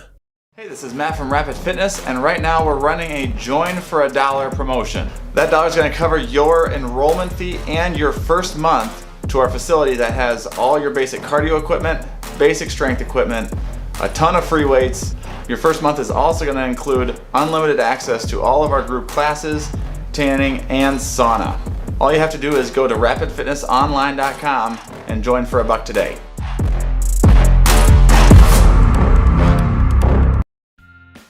Check out Adam Jones Plumbing and Drain Cleaning for any of your plumbing needs. Stop asking your husband to fix that leaky bathroom sink. Call Adam. Leaking water heater? Call Adam. Finally getting that bathroom you have always wanted? Call Adam. Adam Jones Plumbing and Drain Cleaning is a top-rated plumber local to Dell Rapids, servicing southeastern South Dakota. Adam Jones Plumbing and Drain Cleaning proudly supports Dell Rapids. Ready to buy or sell your next home? We are here to help. From bare land to homes to farms, we sell it all. Start to finish, we will be next to you the entire way to help you achieve your real estate dreams. We know this area well because we live and work here. We are your neighbors. With over 60 years of combined real estate experience, we are your trusted local real estate professional. Landmark Realty and Auction. When you're ready to make your next move, call us first. Larson, Collin, Boechler back with you at halftime, where the Dell Rapids Quarriers are leading at 14-0. And there we go. We'll jump on the screen. Hello, everybody, as we'll recap our first half of play. A couple of touchdowns for the Quarriers. It started off with some fireworks. It did. Cole Rusink, an 87-yard kickoff return for a touchdown, scored in the first 11 seconds. The extra point good, 7-0. Dell Rapids had opportunities to put a lot of points on the board in that first half with some mistakes by the Panthers, some miscues on the snaps on the punts, but the Panther defense able to hold there. Yeah, that's true. And go over to the Panthers side. They're really having a hard time doing anything because they're in these long passing situations so much. And you have our D-backs back there, and there's no better, right, than what we do. We cover so well. I definitely, you look at the first game. I know it's been a whole season in between, but these boys obviously came ready to play tonight. But I just think the enthusiasm that they're bringing and the linemen, I think everyone's just jamming right now. And that did not happen that first game. There was a lot of nerves and things were new. So you see how they've settled into this, and they're straightforward moving on. The Quarriers were able to get that second touchdown late in the second quarter, about 2:20 to go in the half. A 19-yard run by Rusink, another extra point, and 14-0 here. Big stop down here. Mason with the sack to end the half. So far, Quarrier defense is playing well. A couple of turnovers. The offense, they've had moments, where we've had some good plays, finally able to get into the end zone. But your overall thoughts on the first half? Well, for the Quarriers, I'm looking at the offensive line. Making huge holes for these running backs to accelerate and do. You're running the same plays, yes, but what they're getting those down in distance. Then you have a smart runner like Cole Rusink. I've said it before that he just is smart, that he waits for the block. Good running backs will do that. No one does it better than him. You break out the playbook a little bit, throw some deep passes. We're going to have to get, if we ever get to the dome, that's something we're going to have to, have, and we got to practice them on nights like this. The other side, there was just a few times I thought, man, I think Dakota Valley's going to score, and it's going to be a new ball game, and then bam, turnover or fourth or third and long and turn, and then you look at those two punts. If you didn't have those over the head like that, it's a totally different ball game. And the holding penalties, they've had a couple of holding penalties at the most inopportune times. I mean, they look like they've been driving down the field. They've had some good runs. Boonstra's been able to bounce it outside. Drew Luckin has been able to get some good completed pass plays, and then all of a sudden it's the hold, and all of a sudden they push themselves back a little bit there in that first half. Yeah, one of the times I believe they had a 3rd and 31, and they ended up, that particular one got about half the distance, and then actually completed a first down in 2 plays on that, but not necessarily and always the case for that. But it's kind of neat. I would say it's a whole new ball game. You have Dakota Valley going to get the ball right after halftime here, and see their coach is probably telling them, fellas, we got to do all we can. You'll have the assistant coaches and probably the coaches up here that are watching and down and giving the messages over there. I believe what they're going to say, and they're going to put together, okay, what are we running well? Okay, let's stay in that blocking schemes that get us that, and let's really focus on what went well, how did we block those, and what other plays can we do while using that upfront blocking scheme. Well, another half coming up here. We got about 8 minutes left of halftime. How about some scores? We'll start with 11A. Let's take a look at what's happening in the rest of the class. Yeah, first, no surprises, no upsets even close here. Number 1, Sioux Falls Christian leading Rapid City Christian 28-8. West Central is up on Madison 14-0, and Lennox right now 1 minute before halftime beating Canton 27-0. All right, so far the higher seeds taking care of business here tonight in Class 11A. I'd like to jump into 9B if you've got some scores there. We had the Cardinals earlier this afternoon, 3 o'clock here. They took care of business over Kadoka area 36-0 to advance to the semifinals. And the one that we're watching is the Coleman-Egan Faulkton area. And right now, the 10C Coleman-Egan Hawks leading the Faulkton area Trojans 14-6 after 1 quarter of play. And that's, you definitely know the Cardinals are sitting around any TV or radio they can find to listen, because that tells you, do we go on the road or do we stay home and come play on this beautiful field again? Right, so we'll keep our eyes on that one for next week with St. Mary. Again, they'll have the game next Friday night on November 8th. And again, the winner of this one will take on the winner of that Lennox-Canton game. Some other scores there at 9B. But you know what surprises me in 9B? Number 1, Avon seems to just walk through the whole season. And here they are at halftime against number 8, Canastota, only up 8-0. Playoff football, it's a new thing. It really is. And then the number 5 seed, Sully Buttes, beating the number 4 seed, Corsica Stickney, 22-6. So you have a lot of different play in that 9B bracket. Yeah, that'll be an interesting one to see how that all plays out tonight. So a couple of games we're going to keep our eyes on for sure to see what happens next week when we get to the end of this one and where we are going to play. But so far, so good for the Quarriers, 14-0 here in the first half. We'll take a timeout here. We'll come back with more at halftime on the Big Sioux Media Sports Network.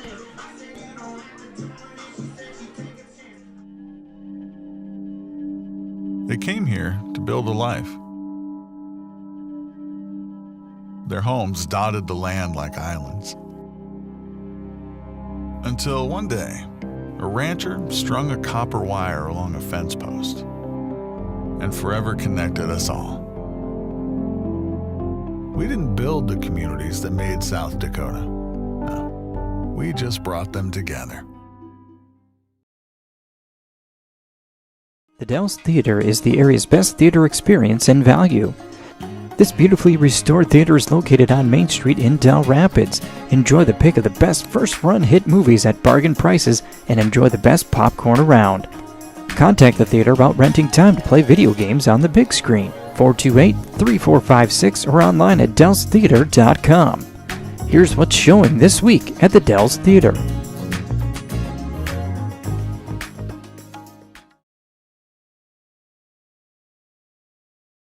There's a lot of great opportunities at Dell's Materials, whether you're looking for full-time employment or part-time employment. It's a great place to work and a great environment. If you have a CDL or the ability to get one, we'll train you and help you get your CDL. They work with you. You have to have days off, or you only want to work a couple days a week. They make that work too. I invite you to come and work with us at Dell's Materials. Visit drivefordells.com to apply. I like it, or I wouldn't be here.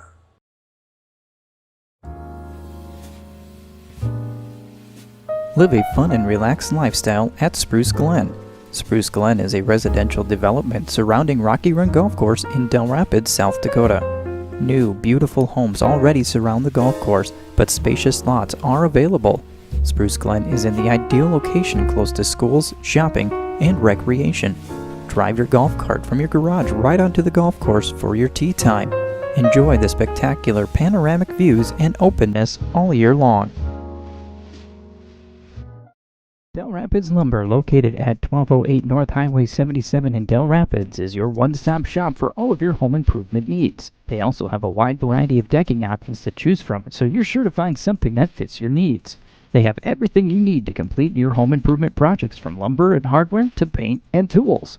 They only sell the highest quality products, so you can be confident that your home improvement project will be a success. Come on down to Dell Rapids Lumber today and let them help you make your home improvement dreams a reality. Started in 1960, Schwabach Agency was founded on providing the best service possible to our customers. We are proud to say that professional, personalized service is still the cornerstone of our business today. Schwabach Realty can assist you in buying or selling your property. You'll find us in the Old Rock Garden Service Station in Dell Rapids. Our staff of realtors is here to serve you in buying or selling your home, lot, acreage, farm, or commercial property. We are members of the Realtor Association of the Sioux Empire and the Sioux Falls Multiple Listing Service, and can professionally serve your real estate needs in Dell Rapids, Sioux Falls, and the surrounding areas. I'm Hunter with Nelson Insurance. We're an independent agency out of Sioux Falls, South Dakota here. Typically, people are calling us because their rates keep going up. We know that nobody wants to deal with insurance and nobody wants to take the time to switch. I'm going to do the hard work for you, offer great customer service, and I'm looking forward to hearing from you. Back at halftime here, where the Dell Rapids Quarriers do lead 14-0. We'll get our trying to keep up with the scoreboard here. We've got a camera on the scoreboard reading the graphics, and every time there's some flashing lights and bright screens that kind of messes things up. But again, we mentioned so far so good for the Quarriers in the first half. The kickoff return to start the ball game, and then the score in the second quarter gave us 14-0 lead here after 2 quarters of play. You know, Matt, I just want to mention something here. You know, the fans that watch us, they don't see all the things you are putting on here. Right now, I see 2 different laptops, 4 different cameras, you know, and it's all, you know, to give you the best experience that we can from up here. And Matt, I know I hear every time when they talk, you know, I run into people that know I do this, and I always put the kudos to you for putting this all together. And really, you know, seems like every opportunity you get, you're trying to better your product for the fans here, and it's a really fun thing and neat to be part of. I thank you for that. Well, I appreciate you jumping in and doing the ball games. It's allowed us to expand a little bit and reach more schools and cover more games. So I know that's a huge thing for me as well. So I appreciate you doing that for me. But yeah, someday We should just have a camera overhead so people can see all that goes on. I would like to take one of these cameras sometime and just back up to the wall and show, how neatly this is all laid out. And, I'm just here doing the color, watching the game. You're running cameras, you're running laptops, you're doing play-by-play. And I tell you, I'm really impressed by how you do things. And I know because of the situations, you have to be doing other high school teams, but I've always said I absolutely love doing games with you. I think we just have a rapport, and we know what each other's going to say and asking the right questions at the right time, and it's just really fun to be able to do this with you. Yeah, I hope we can continue to do this for some time to come. It's been this is season 13 for us here on the Big Sioux Media Sports Network. We were doing this before it was cool, I like to say. Yeah.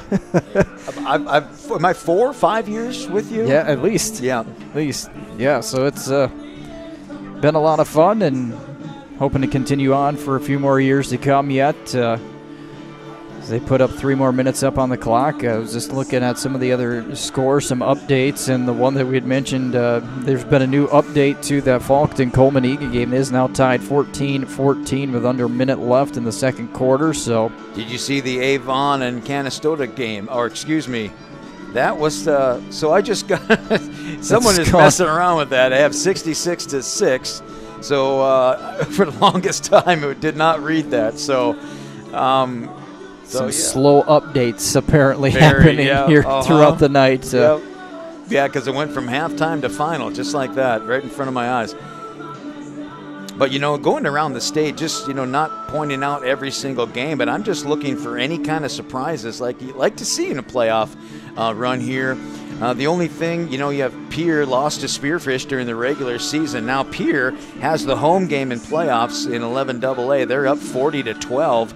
But you have Watertown and Brookings, the number 2 and 3 seeds, also are where they need to be. You look in 11B, Sioux Valley all over Mobridge, 41-7. Number 4, Elk Point Jefferson beating number 5, Clark Willow Lake, 41-8. Number 2 winner, of course, they upset Woonsocket Westington Springs Sanborn, 44-0. And out west, number 3, this would be at Mount Vernon Plankington. They are beating number 11, St. Thomas More, 34-25. So we'll take a break here. We'll do a minute timeout, and we'll get you to quarter number 3. So we're back in 1 minute kickoff when we return on the Big Sioux Media Sports Network. TNC's and the other place is now local zip 57022 in Dell Rapids. TNC's is the only stop for all of your convenience store needs. Stop in to get gas, sandwiches and snacks, your favorite beverages, or meet with your friends for coffee and lunch. TNC's has everything you need, including propane services and car wash. Stop into TNC's on the west side of town, located near the four-way stop, or stop at the other place on the east side of town. TNC's and the other place, your local zip 57022 station in Dell Rapids. A game without a crowd is just a scrimmage. A performance without an audience is just a rehearsal. Without your presence, high school sports and the performing arts aren't possible. Ensure that these essential extracurricular activities continue to enrich the lives of students in South Dakota. Purchase a ticket to your local high school's game or performance. This message presented by the SDHSAA.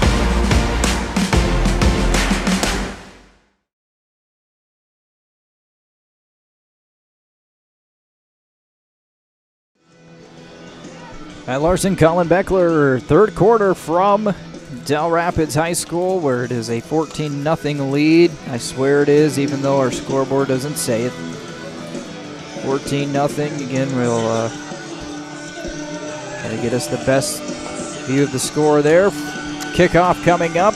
Quarriers will kick off after receiving to start the first half.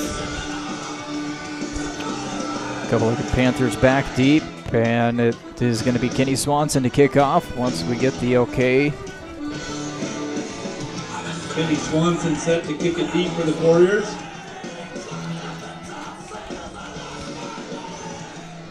And here we go to start the third quarter.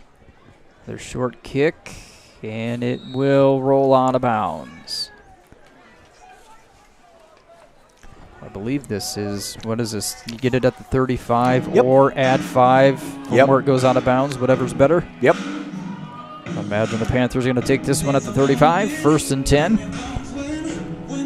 Kick goes out of bounds. It's going to be Dakota Valley football at the 35-yard line, 1st and 10. So Drew Luckin will bring the team up to the line here.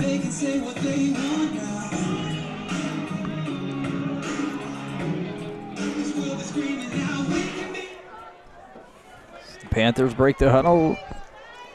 The first play of our second half. Boonstra out to the right. Able to slip through the defense for a gain of about 13. You know, that was a great cutback play because number 40, lined up at fullback. That sophomore we talked about earlier, 6'3", 234, was a great lead blocker. Led the way and, got to a first down plus some. Couple of wideouts to the left side of Luckin. Quick pass, though, to the right is complete. That catch is made by DeGeorgia. Into Quarrier territory to the Dell Rapids 49. Complete to DeGeorgia. It's tackled immediately by Rusing after a gain of about 4.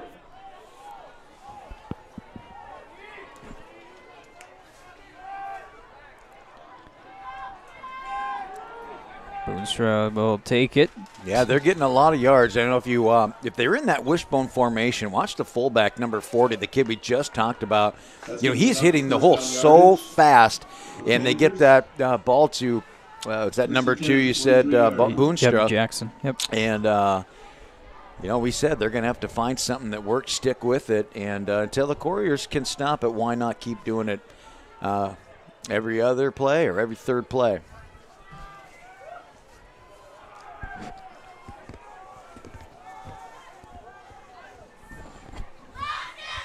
Two wideouts to each side.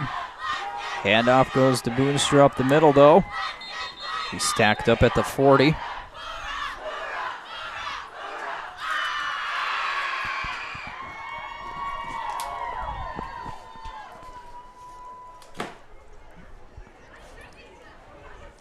Carries down to about the 40-yard line where he's tackled by Swanson and Schmidt.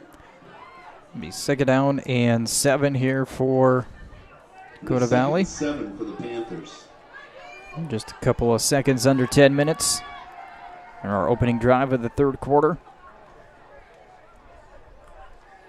Looking with the pitch out to Boonstra to the left. Tackle will be made by Mason. Yeah, that play was successful. You had a double block over on that side on Cooper Frost. Did his job in containing, that's for sure. You just have to have better pursuit on that side, but they did get out there very quick for another good gain, and looking at a first down and our 3rd and 1 here. To the right side goes Boonstra. Tripped up. That is Lucas Keener, but a first down picked up by Boonstra. Said during the halftime here, we're on the air, asked me, what do we think, they have to do? And you see the biggest success we talked about in the first half that they had is exactly what they're doing now. And those conversations, and they're probably going to try to put in a few more plays to those outside. Maybe Luckin keeps it. Yeah, that was a busted play, maybe. Well, they were running. I don't know if they're run on the same page or if that was a design quarterback dive. Sometimes you just follow your center through there, and Quarriers were all over it. They have 5 down linemen, and they're all pinching down. That means like towards the middle of the towards the ball. It's called a pinch, and he's got hit right there, gain of 2, and but that was a design play. It looked like it was anyway. Got 1 in the backfield this time. And he pulls it down. Luckin's going to go to the left and brought down Over on that side, tackled by Cooper Frost. Yeah, quarterback draw play, and when he first got it, he pulled it back, and he was headed that way, and he had a lot of room in front of him. But man, did that snap shut, and all he saw was about 4 black jerseys in front of him, and ends up losing a yard on that play. 3rd down and 9 coming up. And we've seen a lot of offensive possessions like this for Dakota Valley.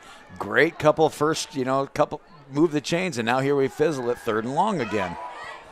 Luckin throws it up down the middle of the field, incomplete. Pressure coming up the middle, had to get rid of it quick, and it's 4th down. 4th down and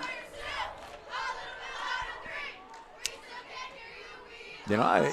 I just don't know what to do here. You kick it for the sideline. You're 4th and long. You're down by 14. A lot of thinking to go over. What the coaches have, and then what kind of play do you run?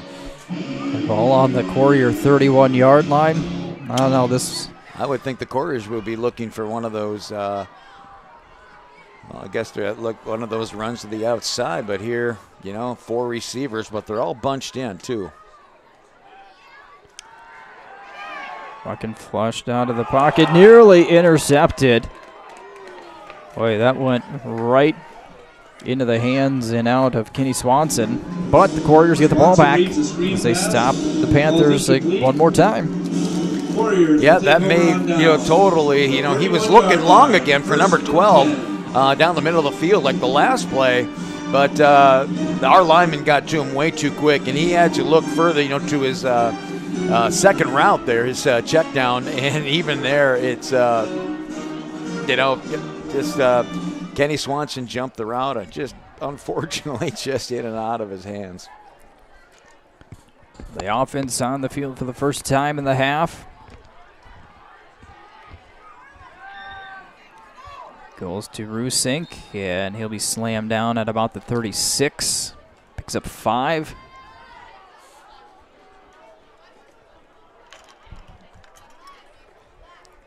Rusink on the carry for about 5 yards.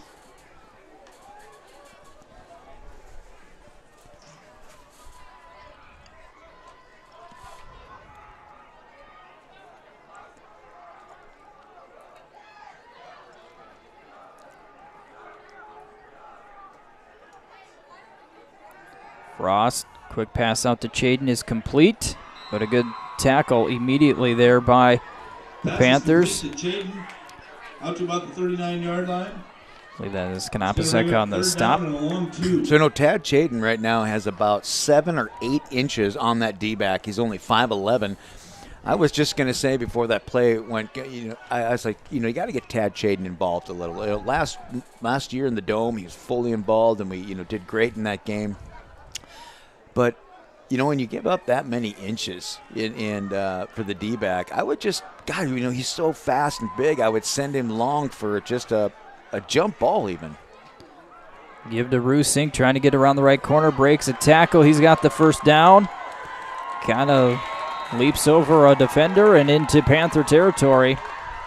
Yeah, Rusink takes the ball on the right side for a big gain. He's down to about the 45-yard line. You'll notice right here, he watch for this second burst of speed come. Right when he turns here, it now comes, boom, it's just an extra burst of, he's just fast. He's just got a second gear to run in, and that's what makes him so special. So into Panther territory to the 45.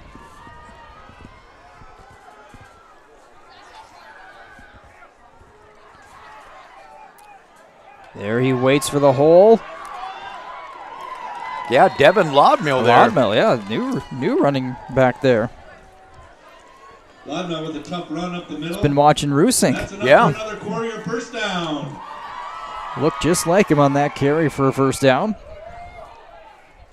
Yeah, he's definitely earned his way up in that rotation on that side. But with Ryan Stubbe out this week, it's those guys are really picking up that area out there. Quarriers on the move. And movement all over on the far sideline. And it goes against Dell Rapids, so it'll be First and 15. It's going to cost us 5 yards. First down and 15.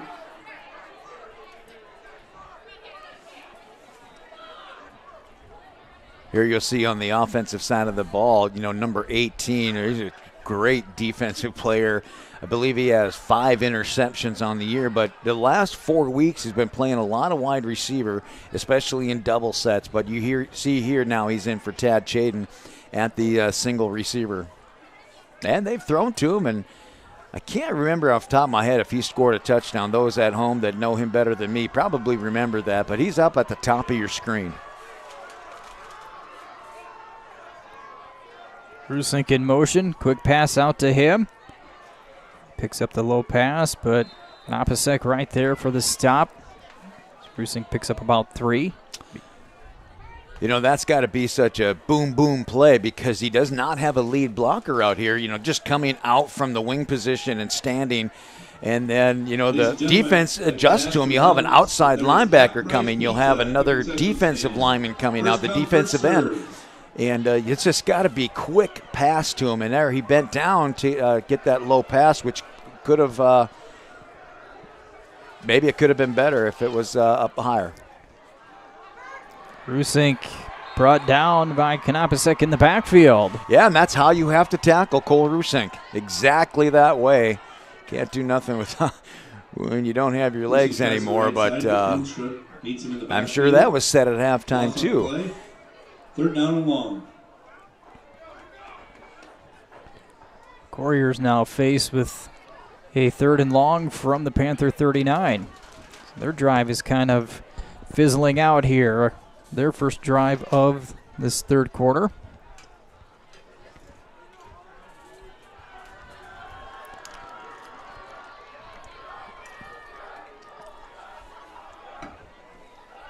Frost back to pass, throws it to the left side, incomplete, looking for Rusink down the field, and it'll be 4th down. Yeah, Cooper had to get rid of it really quick. He had 2 Panthers right in his face, and he threw it, a little sharper, cut, a little lower to get rid of it. And normally in that kind of pass, he's going to put a little more arc under it and let Cole run under it. But under duress like that, you just have to try to get rid of it right away as best you can and hope for the best.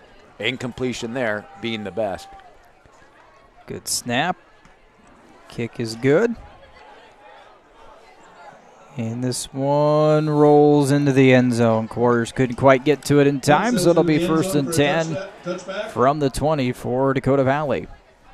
Yeah, still a 20-yard swing, kick from the 39, but on the 20, so would have been nice. It's just, why can't we ever get some of those bounces on the back end of those punts?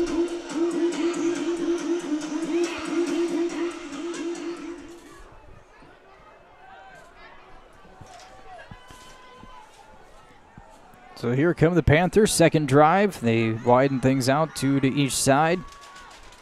Luckin quick pass out to the left. Looks like a little wide receiver screen and covered up quickly. Getting there fast was Drake Eastman.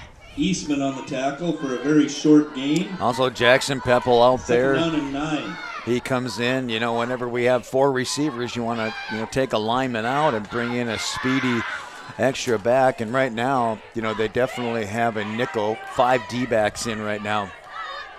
But now this short formation, you'll have more scoot up to the front of the line. 9 in the box on that snap. Not a lot of room for Boonstra. Penalty flag down as well. He'll block in the back. Right again, how many of these do we see? They shoot themselves in the foot. Yep. They're in great position. Now there would have been like 3rd and, 7 or 6. But, yeah, block in the back at the end of that. They just can't help themselves out. That backs them up to the 11-yard line where it's going to remain 2nd down. Tough going for the Panthers here in the ball game. Trailing 14-0. 2:21 to go, 3rd quarter.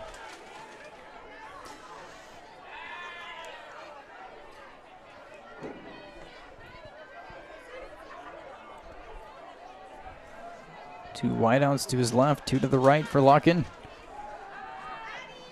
Looks through the middle, and his pocket collapses, and the defense gets to him. Once again, that is, obviously the linemen are getting to him quick, and that's great. But why doesn't he get rid of the ball is that our defensive backs are step for step with these receivers, and the receivers are going way down the field, and, he just does not have time to hold on to the ball that long. These have got to be quick hits to the outside or just a quick dump over the middle. But this waiting too long for these receivers to get down, they keep putting themselves in these bad positions. Ben Veldkamp with the sack that time for the Quarriers. Backed up near the goal line, looking, throws it, and it is complete. Nice little back shoulder throw to Georgia, but it is. Yeah, that is a 15-yard gain. Impressive, but you're going to bring up 4th and 10. Still well short of the first down. And, surprising, I'm just sitting here that, a lot of all the passing we've seen, we're a minute from the quarter being done. Yeah, very quick moving third quarter. Yeah.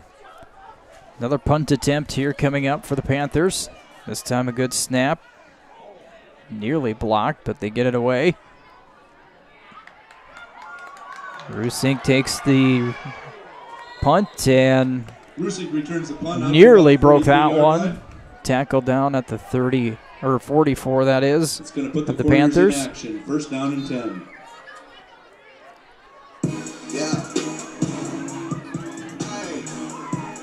So we'll switch possession here. Quarriers take over. 41 seconds to go in quarter number 3.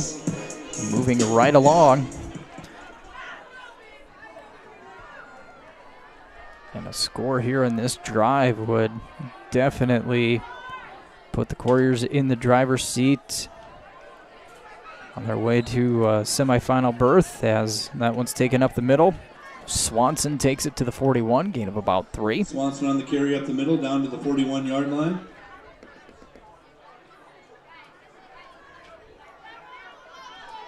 Win tonight, the Quarriers would be right back here next Friday. Watching that other game that St. Mary's is watching, still tied ball game at half, 14-14. Yep, just kicked off third quarter. Looks like that's gonna you got it down. Good. The third quarter.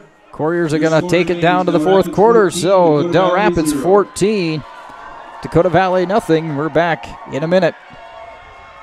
Ed's Produce is a family-owned business that is proud to serve the Dell Rapids community and the surrounding area. They carry a full line of Kent feeds for livestock and show animals. If you're looking for options to increase your yields on your fields, they offer locally owned Mustang seeds from Madison as well as DeKalb Asgrow. Ed's Produce is here to help get your field planted with the seed that's right for your operation. You'll also find boots, gloves, fly control, chicken supplies, and so much more.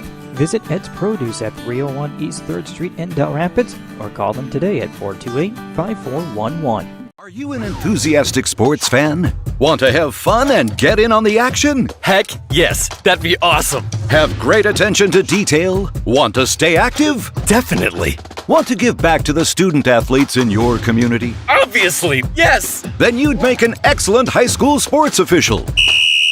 We need more officials in South Dakota, because with no high school officials, there are no high school sports. Sign up today at highschoolofficials.com. Larson and Collin Boechler in Dell Rapids quarterfinals. 11-8, Quarriers on top, 14-0. They have it. 2nd and 7 to start the fourth. The carry up the middle. And stacked up is Rusink by the defensive line. Rusink carries the ball down. Yeah, there's got to be a little bit of urgency, more urgency here with Dakota Valley. Third down and 6. Definitely, down by 2 in the fourth quarter, and we just want to run the clock out, and it's going to be interesting to see. They need a quick score on their, if there's a change of possession here, they have to score and score quickly. The possessions have been at a premium here in the ball game. It's Frost being chased from behind, rolls out to his right, flings it right, and incomplete. Falling short. Cross pass falls incomplete. Intended over there for Eastman. Brings up fourth down. So you see him get up a little gingerly, and that happened at the second half of last week's game. Not quite sure if it's a knee, and I'll text his mom and dad here and see if there's any update on him. The ball at the 40, 4th down, at about 6. Swanson standing at his own 45. Punt this one away.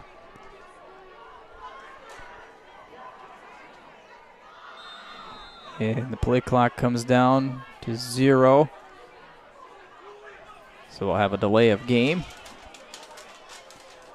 Gamemanship here. Sometimes I wonder if the other team is going to decline that 5-yard penalty and make him kick it from the same spot. Yeah. But the Panthers accept it, goes back to the 45.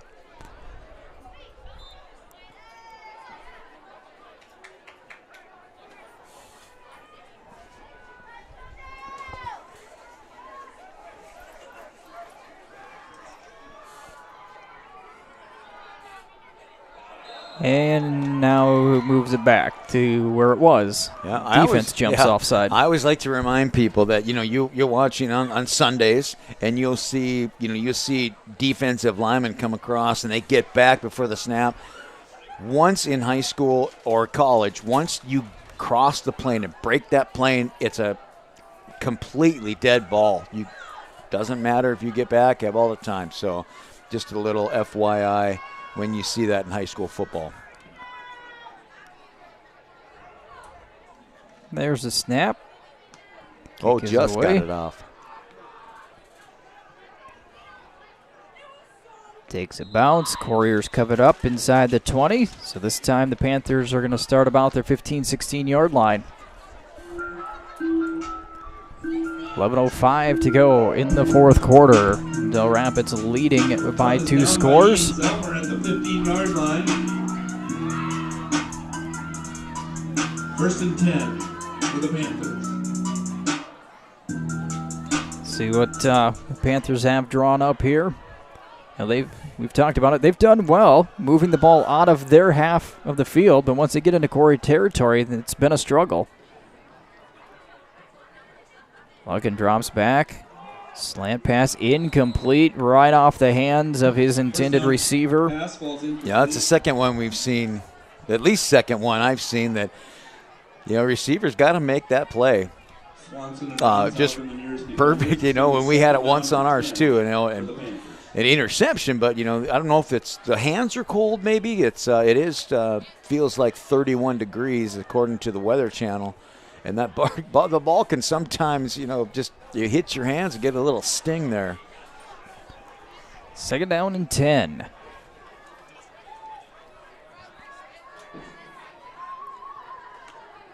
Coming at us, good run here for Boonstra.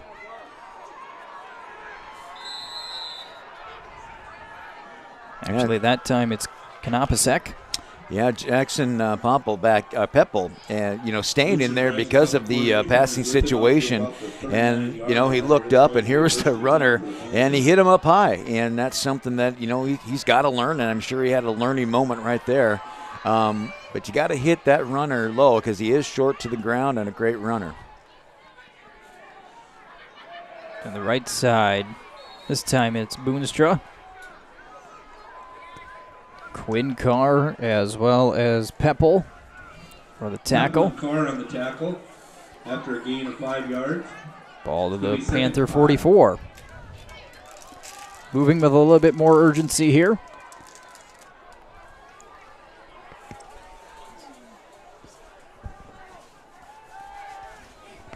Looking to pass. And he throws it away incomplete. Pressure coming there after the first 3 or 4 seconds. 3rd down and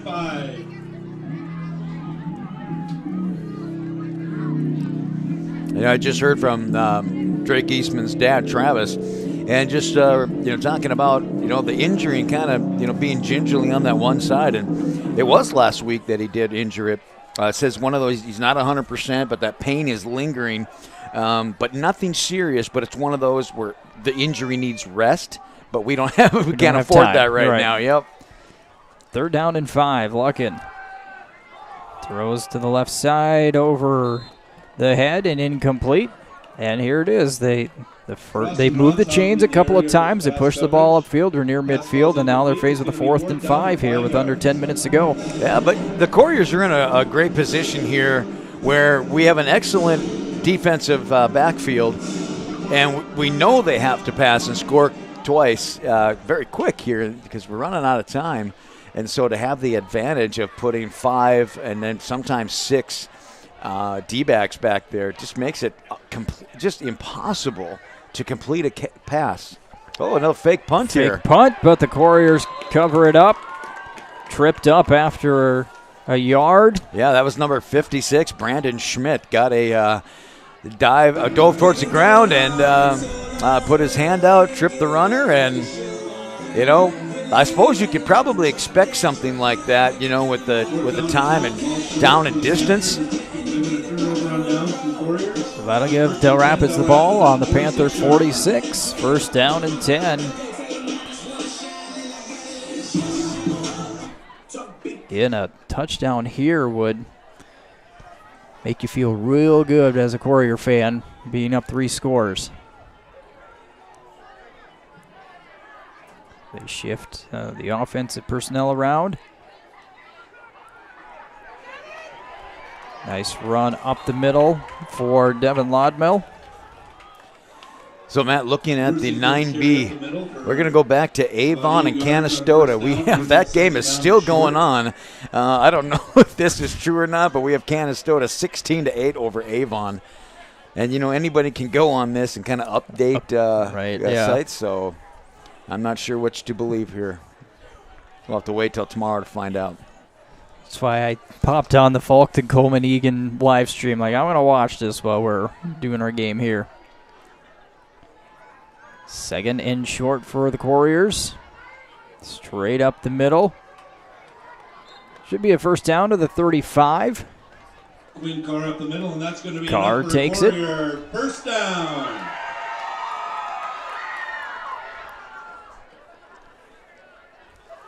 You know, this is something where, you know, Cooper Frost is going to be looking out the end zone at that play clock and letting it get down close to 0 as he can. Just got to get more and more time off the clock. Keep moving the chains, running the ball. Come up to the line with 10 seconds left. Back to Lodmell. He's still pumping the legs through. Picks up an extra 2 or 3 yards after contact. Lodmell on the carry up the middle for about 7 tough yards. You know, just looking at upsets, Matt, I brought up that I'm kind of just watching this Avon. It is Canastota 16-8 over number 1 Avon. That'd be a huge upset. That would be a big one there in Class 9B.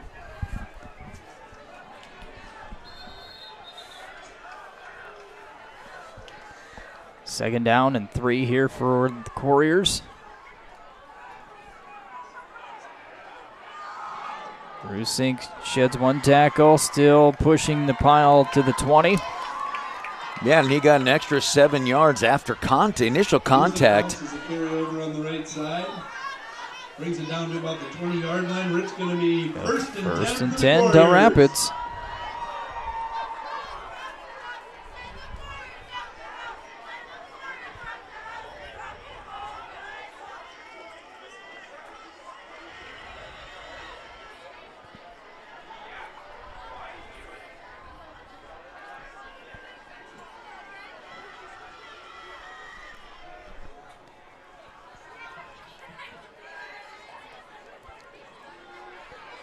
Eastman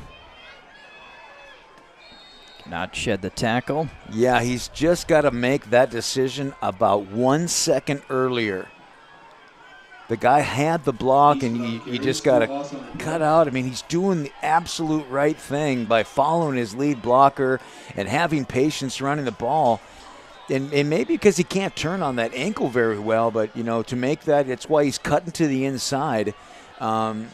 You know, to get away from that pain. But, you know, right there he had a a second earlier, he could have gotten to the sideline, I believe. With his speed, I think he would have gotten there.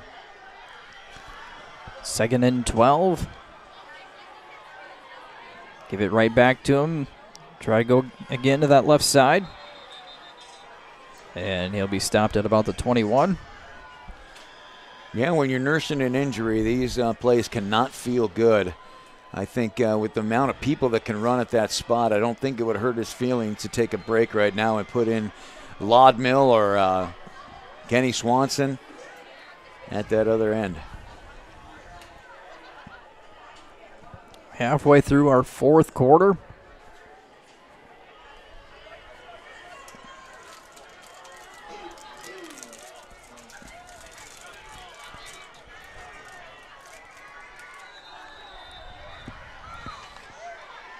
Thought I heard a whistle before the play. I did too.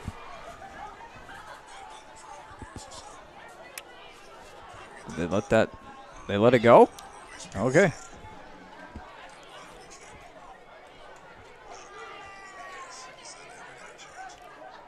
So it'll be 4th and 12.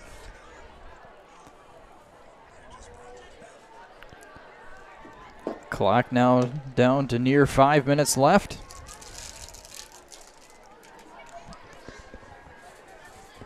We're going to try a field goal here. Field goal attempt. Be a 37-yard attempt. Oh, that is good. Look at that. Let's watch a replay on this. Field goal by Frost. Lines that one up. 38-yard field goal. Got it right down the middle. That makes it a 3-score ball game here at 17-0. We'll take a quick timeout. Kickoff when we come back. Executive Recruiting Consultants is ready to save you time and money. Finding that new employee for your business can be costly and time-consuming. Let the professionals at Executive Recruiting Consultants find the right person for your agriculture, banking, accounting, manufacturing, or other business. They will do the job you don't have time to do, and they'll do it well. Find out more by going to ercjobs.com. Businesses across the Midwest use them for all their openings time and time again. Executive Recruiting Consultants. They can help your team grow. Contact them today. 37-yard field goal for Cooper Frost puts the Quarriers up 17-0, makes this a 3-score game. And the kickoff coming up here. A big field goal for Dell Rapids. You know, just looking at his extra points all year long, they definitely have the distance. I wasn't surprised at all that they gave him that opportunity. So here is our kickoff. Be taken at about the 15-yard line. Big collision at about the 30. And it will be 1st and 10 Panthers. Kickoff is brought out to the 30-yard line. Now, desperate situation for Dakota Valley here, down 17 and less than 5 minutes to go in the ball game. Need 3 scores now. Yeah, I would say, you know, you're at a crossroads here. Obviously, you haven't put it in yet. It's going to be tough. I would say if they're going to be in a pressing passing situation, I would expect an interception here in the next 3 plays. Luckin drops back. Plenty of time. Throws to his right, short, incomplete. Once again, the receivers over here on the near side of the field on our side, you know, they are 25 to 35 yards downfield, and their quarterback on the opposite end of our side of the field, that's a long throw, and definitely I don't know if he has the arm to get it to the 30, opposite 30, but he would have needed to because they recovered both very well. It drops back towards the middle. Little high, incomplete coverage there by Frost.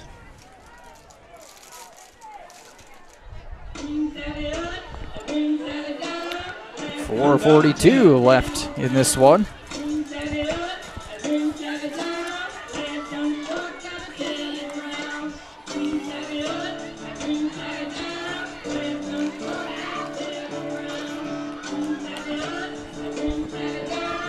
Ball is at the 30-yard line.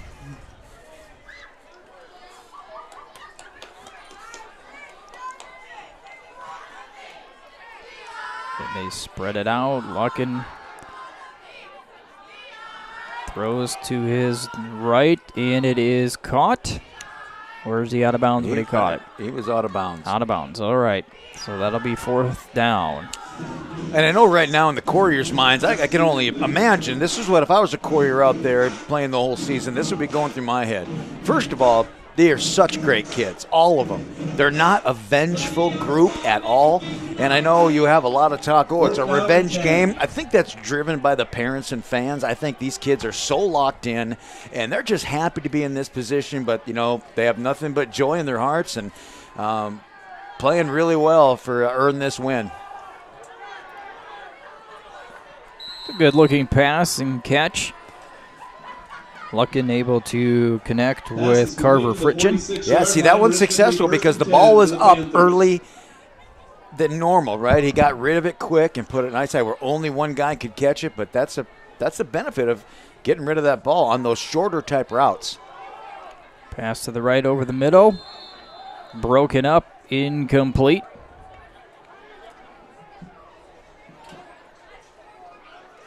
Clock stops with 4:13 to go. There's still some left.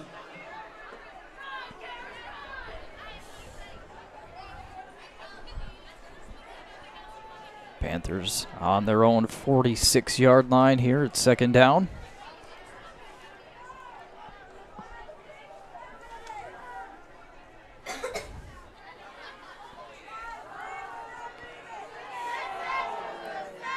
Up to the right, out of bounds. Catch over on the far side for 2 yards.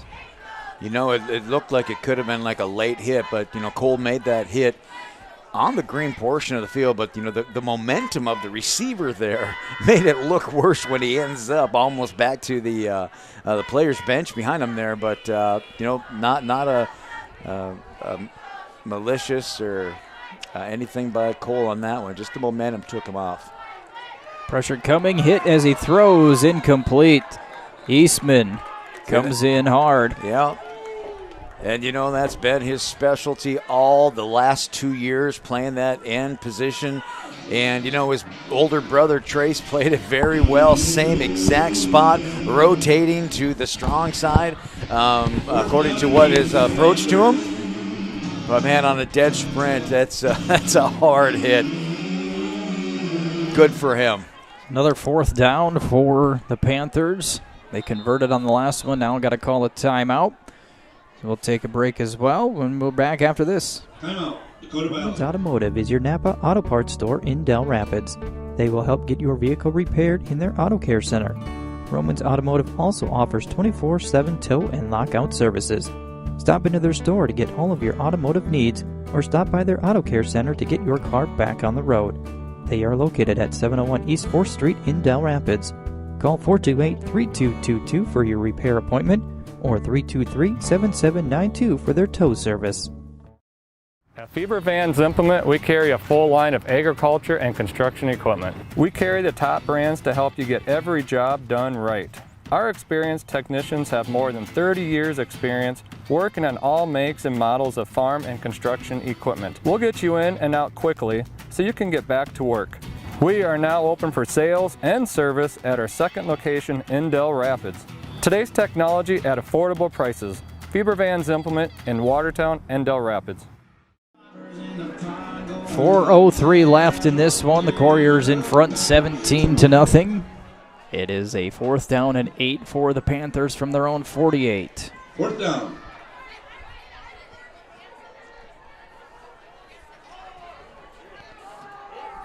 Pressure up the middle, Luckin's pass, tipped incomplete. Oh, a penalty flag comes in. Flag on the play. I don't know if you have a replay on that or not. I'd like to see, if we show the initial contact on it. I don't see think if I it clip that in time here. We'll take a look. You see back here, Cole Roos saying that doesn't look to me like much of a play there, but give him the first down and then you add on 5 like that. Pass interference against the Quarriers going to be a first down. The pass interference moves the ball into Quarrier territory. First down. 37-yard line. First and 10 from the 37. Lucken passes to his left, complete. Yeah, there's a face mask there. Face mask to add on to a pass completed to Fridgen. Tackle immediately there by Frost. Penalty flag. So that'll be to the 15-yard line. Right now, Dakota Valley is just going to save a little bit of face running out this season, trying to get a score as their last game of the season here. Face mask is the call. 5-yard penalty. Oh, just a 5-yard. First and 10, Dakota Valley. So it'll be first and 10 from the 25. But automatic. First down on those.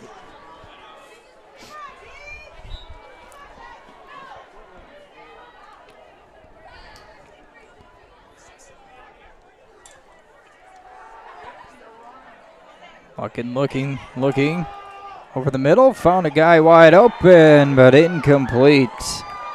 On the fingertips, Ronzagen delivers a hit to knock it free. Yeah, we haven't said his name a whole lot the game, and that's not so. They challenge him. Well, I'll tell you, Dakota Valley has seen enough film on him knowing to stay away. Now, that's really the only time I remember this game that they've challenged him. And what does he show you but the greatness that he is and having a good thud? Even if that kid would have caught it, wouldn't have been good. Penalty flag comes in. Pass is complete. Lucken able to get it out to Georgia. See what this penalty is. Oh, down to about the roughing the passer. 13-yard line. Penalty flag on the play. I think just because of how they tackled him, not a late hit, but I believe he tacked that on half the distance to the goal from the end of the play.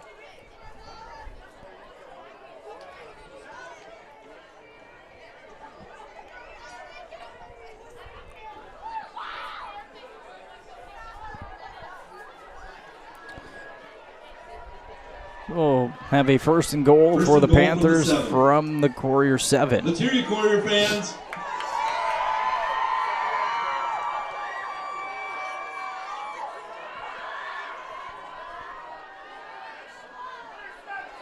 Looks to the left. It is caught. And a 7-yard touchdown pass from Lucken to Klauchik. Puts the Panthers on the board. 3:17 to go in the fourth.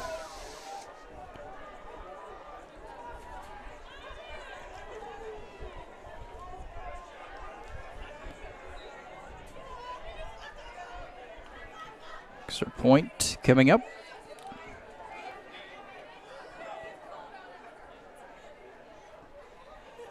That one is no good.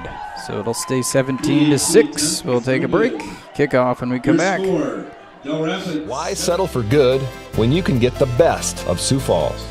Head to thelocalbest.com to browse the newest local winners in Sioux Falls, chosen by the locals, the place to find your next weekend adventure, or the cure for your sweet tooth. For your home improvement checklist, the best in care for your loved ones, and your furry friends. Whatever you need, the Local Best has you covered. Watch for new directories hitting homes and businesses January 1st. Dell's Nursing and Rehab Center staff works together towards a common goal, taking responsibility for the needs of their residents. They strive to be aware of any stress, whether physical or mental, that their residents may be suffering from and offer to comfort them. They work with integrity for their residents. Each and everyone on the staff is committed to being a team player with the purpose to do their best for the cause of the facility and its residents. Dell's Nursing and Rehab Center, to care for our residents, our staff, and our community with a strong, home-like health care center. Kickoff coming here with 3:17 to go in the ball game. The Quarriers leading 17-6. Panthers put one on the board. A 7-yard touchdown pass from Drew Lucken to Tyler Klauchik. And the kickoff moments away. Looks like it is Cameron Black. Put the ball on the tee.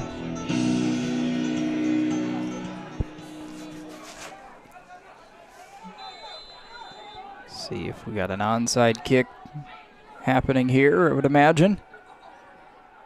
There it is. And the Panthers may have gotten it. You know, that's one of the things, and I see the coach yelling at him right now. This is something you need to cover in practice.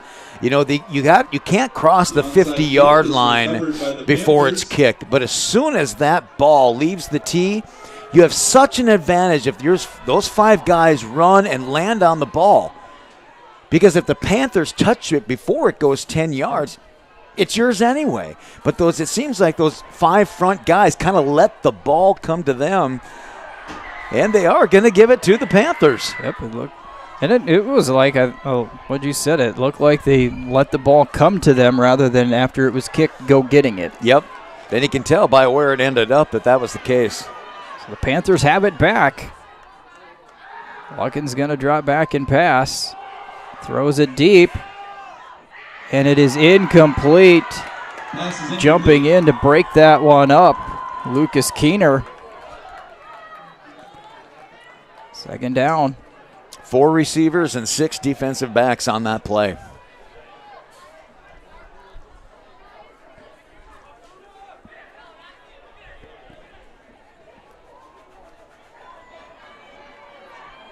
This one not quite over yet. We still need 2 more scores, Panthers do.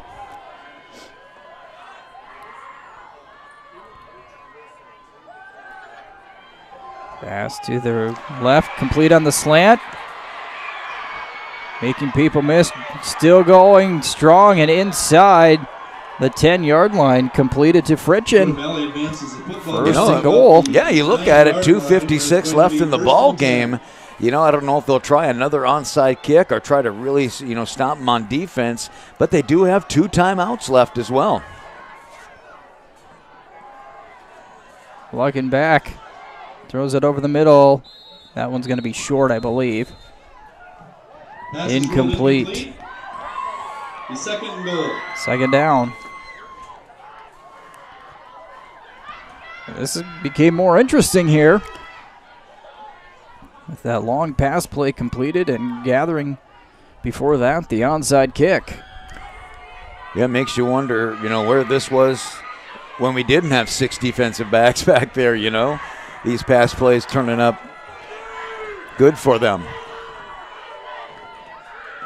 Luckett looks to his right, throws to his right. Jump ball incomplete off the fingertips.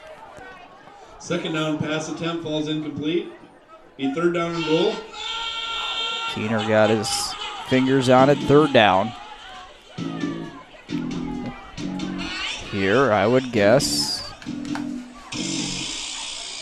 I don't know, if you don't make this one, you need another score. Do you kick the field goal?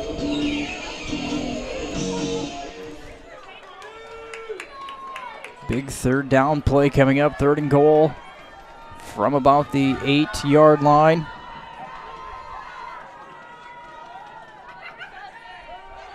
Pressure coming, Luckin dumps it out to Boonstra, incomplete, and now here's the 4th down decision for the Panthers. Do you kick the field goal or do you go for it?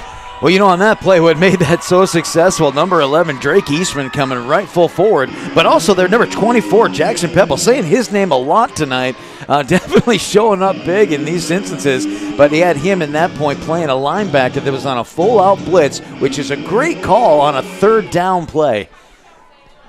Interesting decision here, 4th down and 8. 4th and goal, they're going to go for it. Instead of trying the field goal to get some points. Luckett, pressure coming. Throw to the right. It is incomplete through the hands of his receiver, Boonstra. Yeah, it looked like it could have been a hold here, too. I think they got away with the hold. We would have declined it if that was the case. Warriors hold after the onside kick. A good little burst of energy from Dakota Valley there. Making that, not over till it's over for sure, but how great are we to have those 2 touchdowns right away, and our offense just couldn't move the ball. You see 2 defenses that are fairly matched here, so the Warriors have it on their own 8-yard line. Couple of timeouts for Dakota Valley. 1st and 10. Ball security. Job number 1 here for the Quarriers as Rusink takes the handoff. Timeout called. The 2nd down, we'll take a break. We'll be back after this. Norby's is where friends meet for food and fun. Check out their daily specials. They've got drinks and pizza combo on Mondays, wing night Tuesdays, and burgers on Wednesdays. Or check out their full menu of appetizers, nachos, burgers, pizza, and more. They also have pool, darts, and shuffleboard right there at Norby's. If you're looking to host an event, check out Norby's for anniversaries, retirement, or birthdays. Norby's, where friends meet, located at 329 East 4th Street in Dell Rapids. Dell Rapids Ace Hardware has everything you need to get your projects done. Stop in and visit their paint department for Benjamin Moore paint products. For your big projects, see their great selection of power tools and their line of steel products for your outdoor projects. Dell Rapids Ace Hardware also has everything for your grilling needs, including Weber and Traeger grill models. Their knowledgeable staff will help with all of your home project questions. Dell Rapids Ace Hardware is open 7 days a week and located at 1108 State Highway 77 in Dell Rapids. At Larson, Collin Boechler, 2:18 to go. Quarriers up 17-6, have it 2nd and 9 from the 9. Give it to Rusink. Just waiting, trying to stay in bounds, hang on to the football, make the Panthers burn that last time out. I think a good definition why you're seeing such a surge by Dakota Valley, they're kind of playing in desperation right now, desperation mode. And right now you have the Quarriers playing that mentality of, we can't play not to lose the game. And so it's a little bit of a mindset challenge that you have to kind of come over. But, man, you just right is where they are in field position. You really want to hold on to that ball. So it's going to be very conservative. 2:04 remains. The Panthers are out of timeouts. Warriors, if they can get a first down on this play, will be able to take a knee and take the win. So we'll see what we've got drawn up here, but of course the big thing is hang on to the football this close to your end zone. A punt is not the worst thing that will happen. Yeah, if we don't make it here, they'll let the clock run down to about 1:20, probably call a timeout and then punt it just to get that extra 40 seconds off the clock before they have to punt. We work ourselves out of this timeout. Play clock in motion here at 3rd and 8.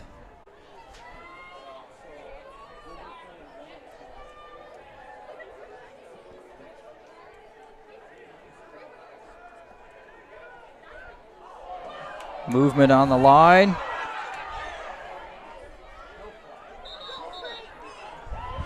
No penalty flags. Ball to the 15-yard line. So it'll be 4th down and 3 here for Dell Rapids.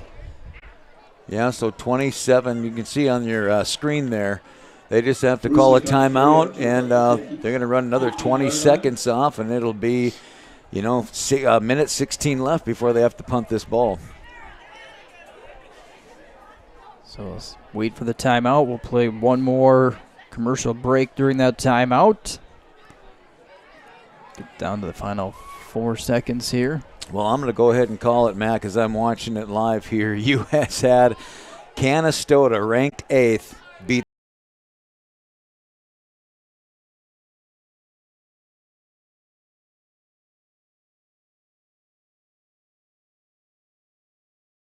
GMC, Chevy, Ford, Ram. Really, any given week, you'll find about all those models on the lot. The most popular brand is gas mileage. That's the truth. We're in Dell Rapids. We don't have 50,000 cars driving by our store every day. And the internet and the phone is our bloodline. Golden West has been there and provided us with that from the very beginning. This is my home. So minute 16 to go. Warriors will be, I would assume, punting here with 4th down, and scoreboard says about 4, looks like about 3 when you look over across the field. There is a Melissa Hatton present. Melissa Hatton, please report to the Crow's Nest. Your ID has been turned in. So 4th down, about 3 or so yards to go. Swanson standing at about his 3-yard line. Need a good snap. There is movement, and that's going to end the game. The Panthers tried to time the snap to try to rush through and get the block. So defensive offsides gives it 5 yards, 1st down and 10, and the Quarriers can kneel out the game. Couldn't quite see the number of his jerseys a little bunched up. Is that an 8 or a 9? The one that... yeah, I missed it myself. So for us, as long as we get a clean snap,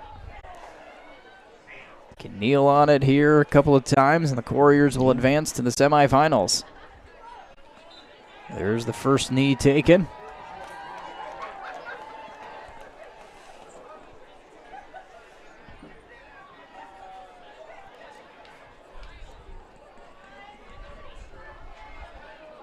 So a 17-6 win. Dell Rapids scoring the first 17 points in this one, led 14-0 at halftime.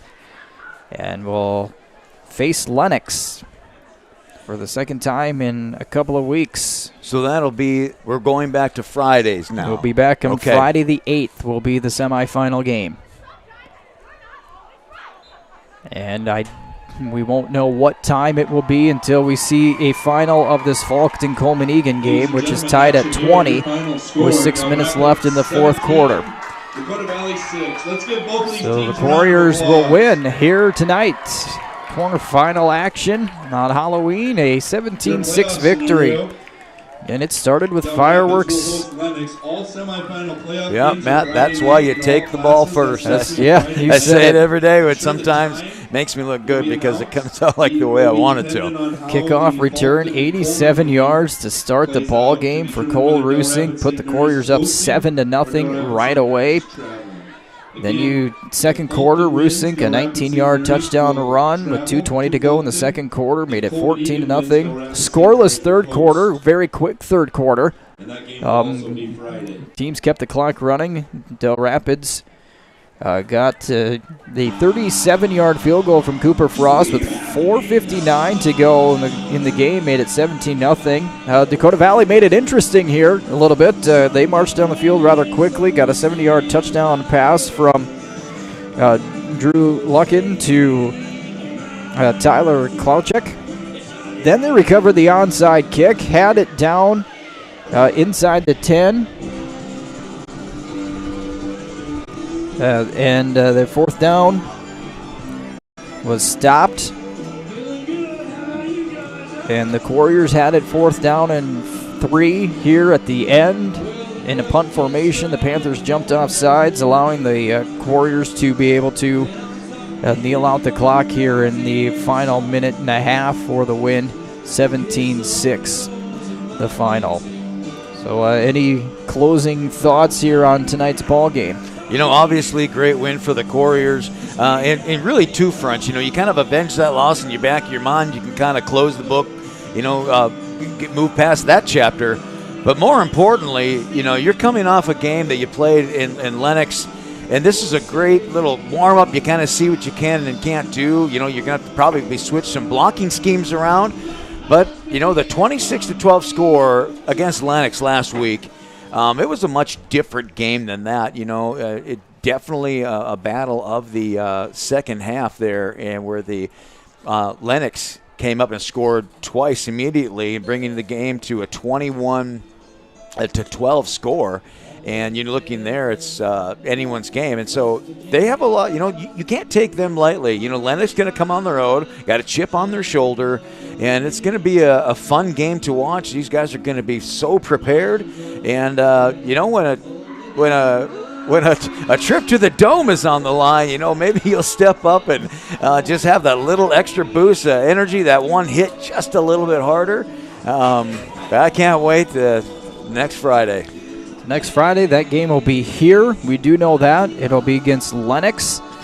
We don't know the time yet. Again, that'll be all dependent on what happens with the Faulkton-Coleman-Egan game that is still in progress. The Faulkton area Trojans just put it into the end zone with 3:47 to go in the fourth to take a 26-20 lead. Why we're watching this game is St. Mary plays the winner of this one. If Faulkton wins, that game will be in Faulkton. If Coleman-Egan comes back and wins, that game will be here. But the Trojans look like they may have just put on the 2-point conversion as well to go up 28-20. So we will know at the end of the night what time that game will be next Friday. Both the Cardinals and the Quarriers in action in semifinals next week. So a good night of football for Dell Rapids tonight with the Cardinals 36-0 win over Kadoka, 17-6 win for the Quarriers over the Panthers. Well, we got here about 2 o'clock this afternoon and been a wonderful day of football. Once again, thanks for doing all what you do, Matt, yes, and all this thing set up here. And definitely you'll have to show people sometime what exactly goes on to make this happen. But I definitely know the people of Dell Rapids and the families beyond South Dakota really thankful for the product you put in front of them. Well, we try to do the best we can. That's what I say. We try to make it as an enjoyable experience, knowing that I'm sure a lot of people want to be here, but if you can't make it, we want to make it enjoyable. So with that, 17-6 win for the Quarriers over the Panthers tonight. They will be back in action against Lennox next Friday. So we know for sure that Collin will be here next Friday. Yeah. Noah may be back next Friday, depending on what happens in that game with St. Mary. So with that, we'll wrap it up here from Dell Rapids. For Collin Boechler and Matt Larson, thank you for joining us all day today here with the 2 football games. Good night for Dell Rapids schools, and we will wish you a great rest of your Thursday night.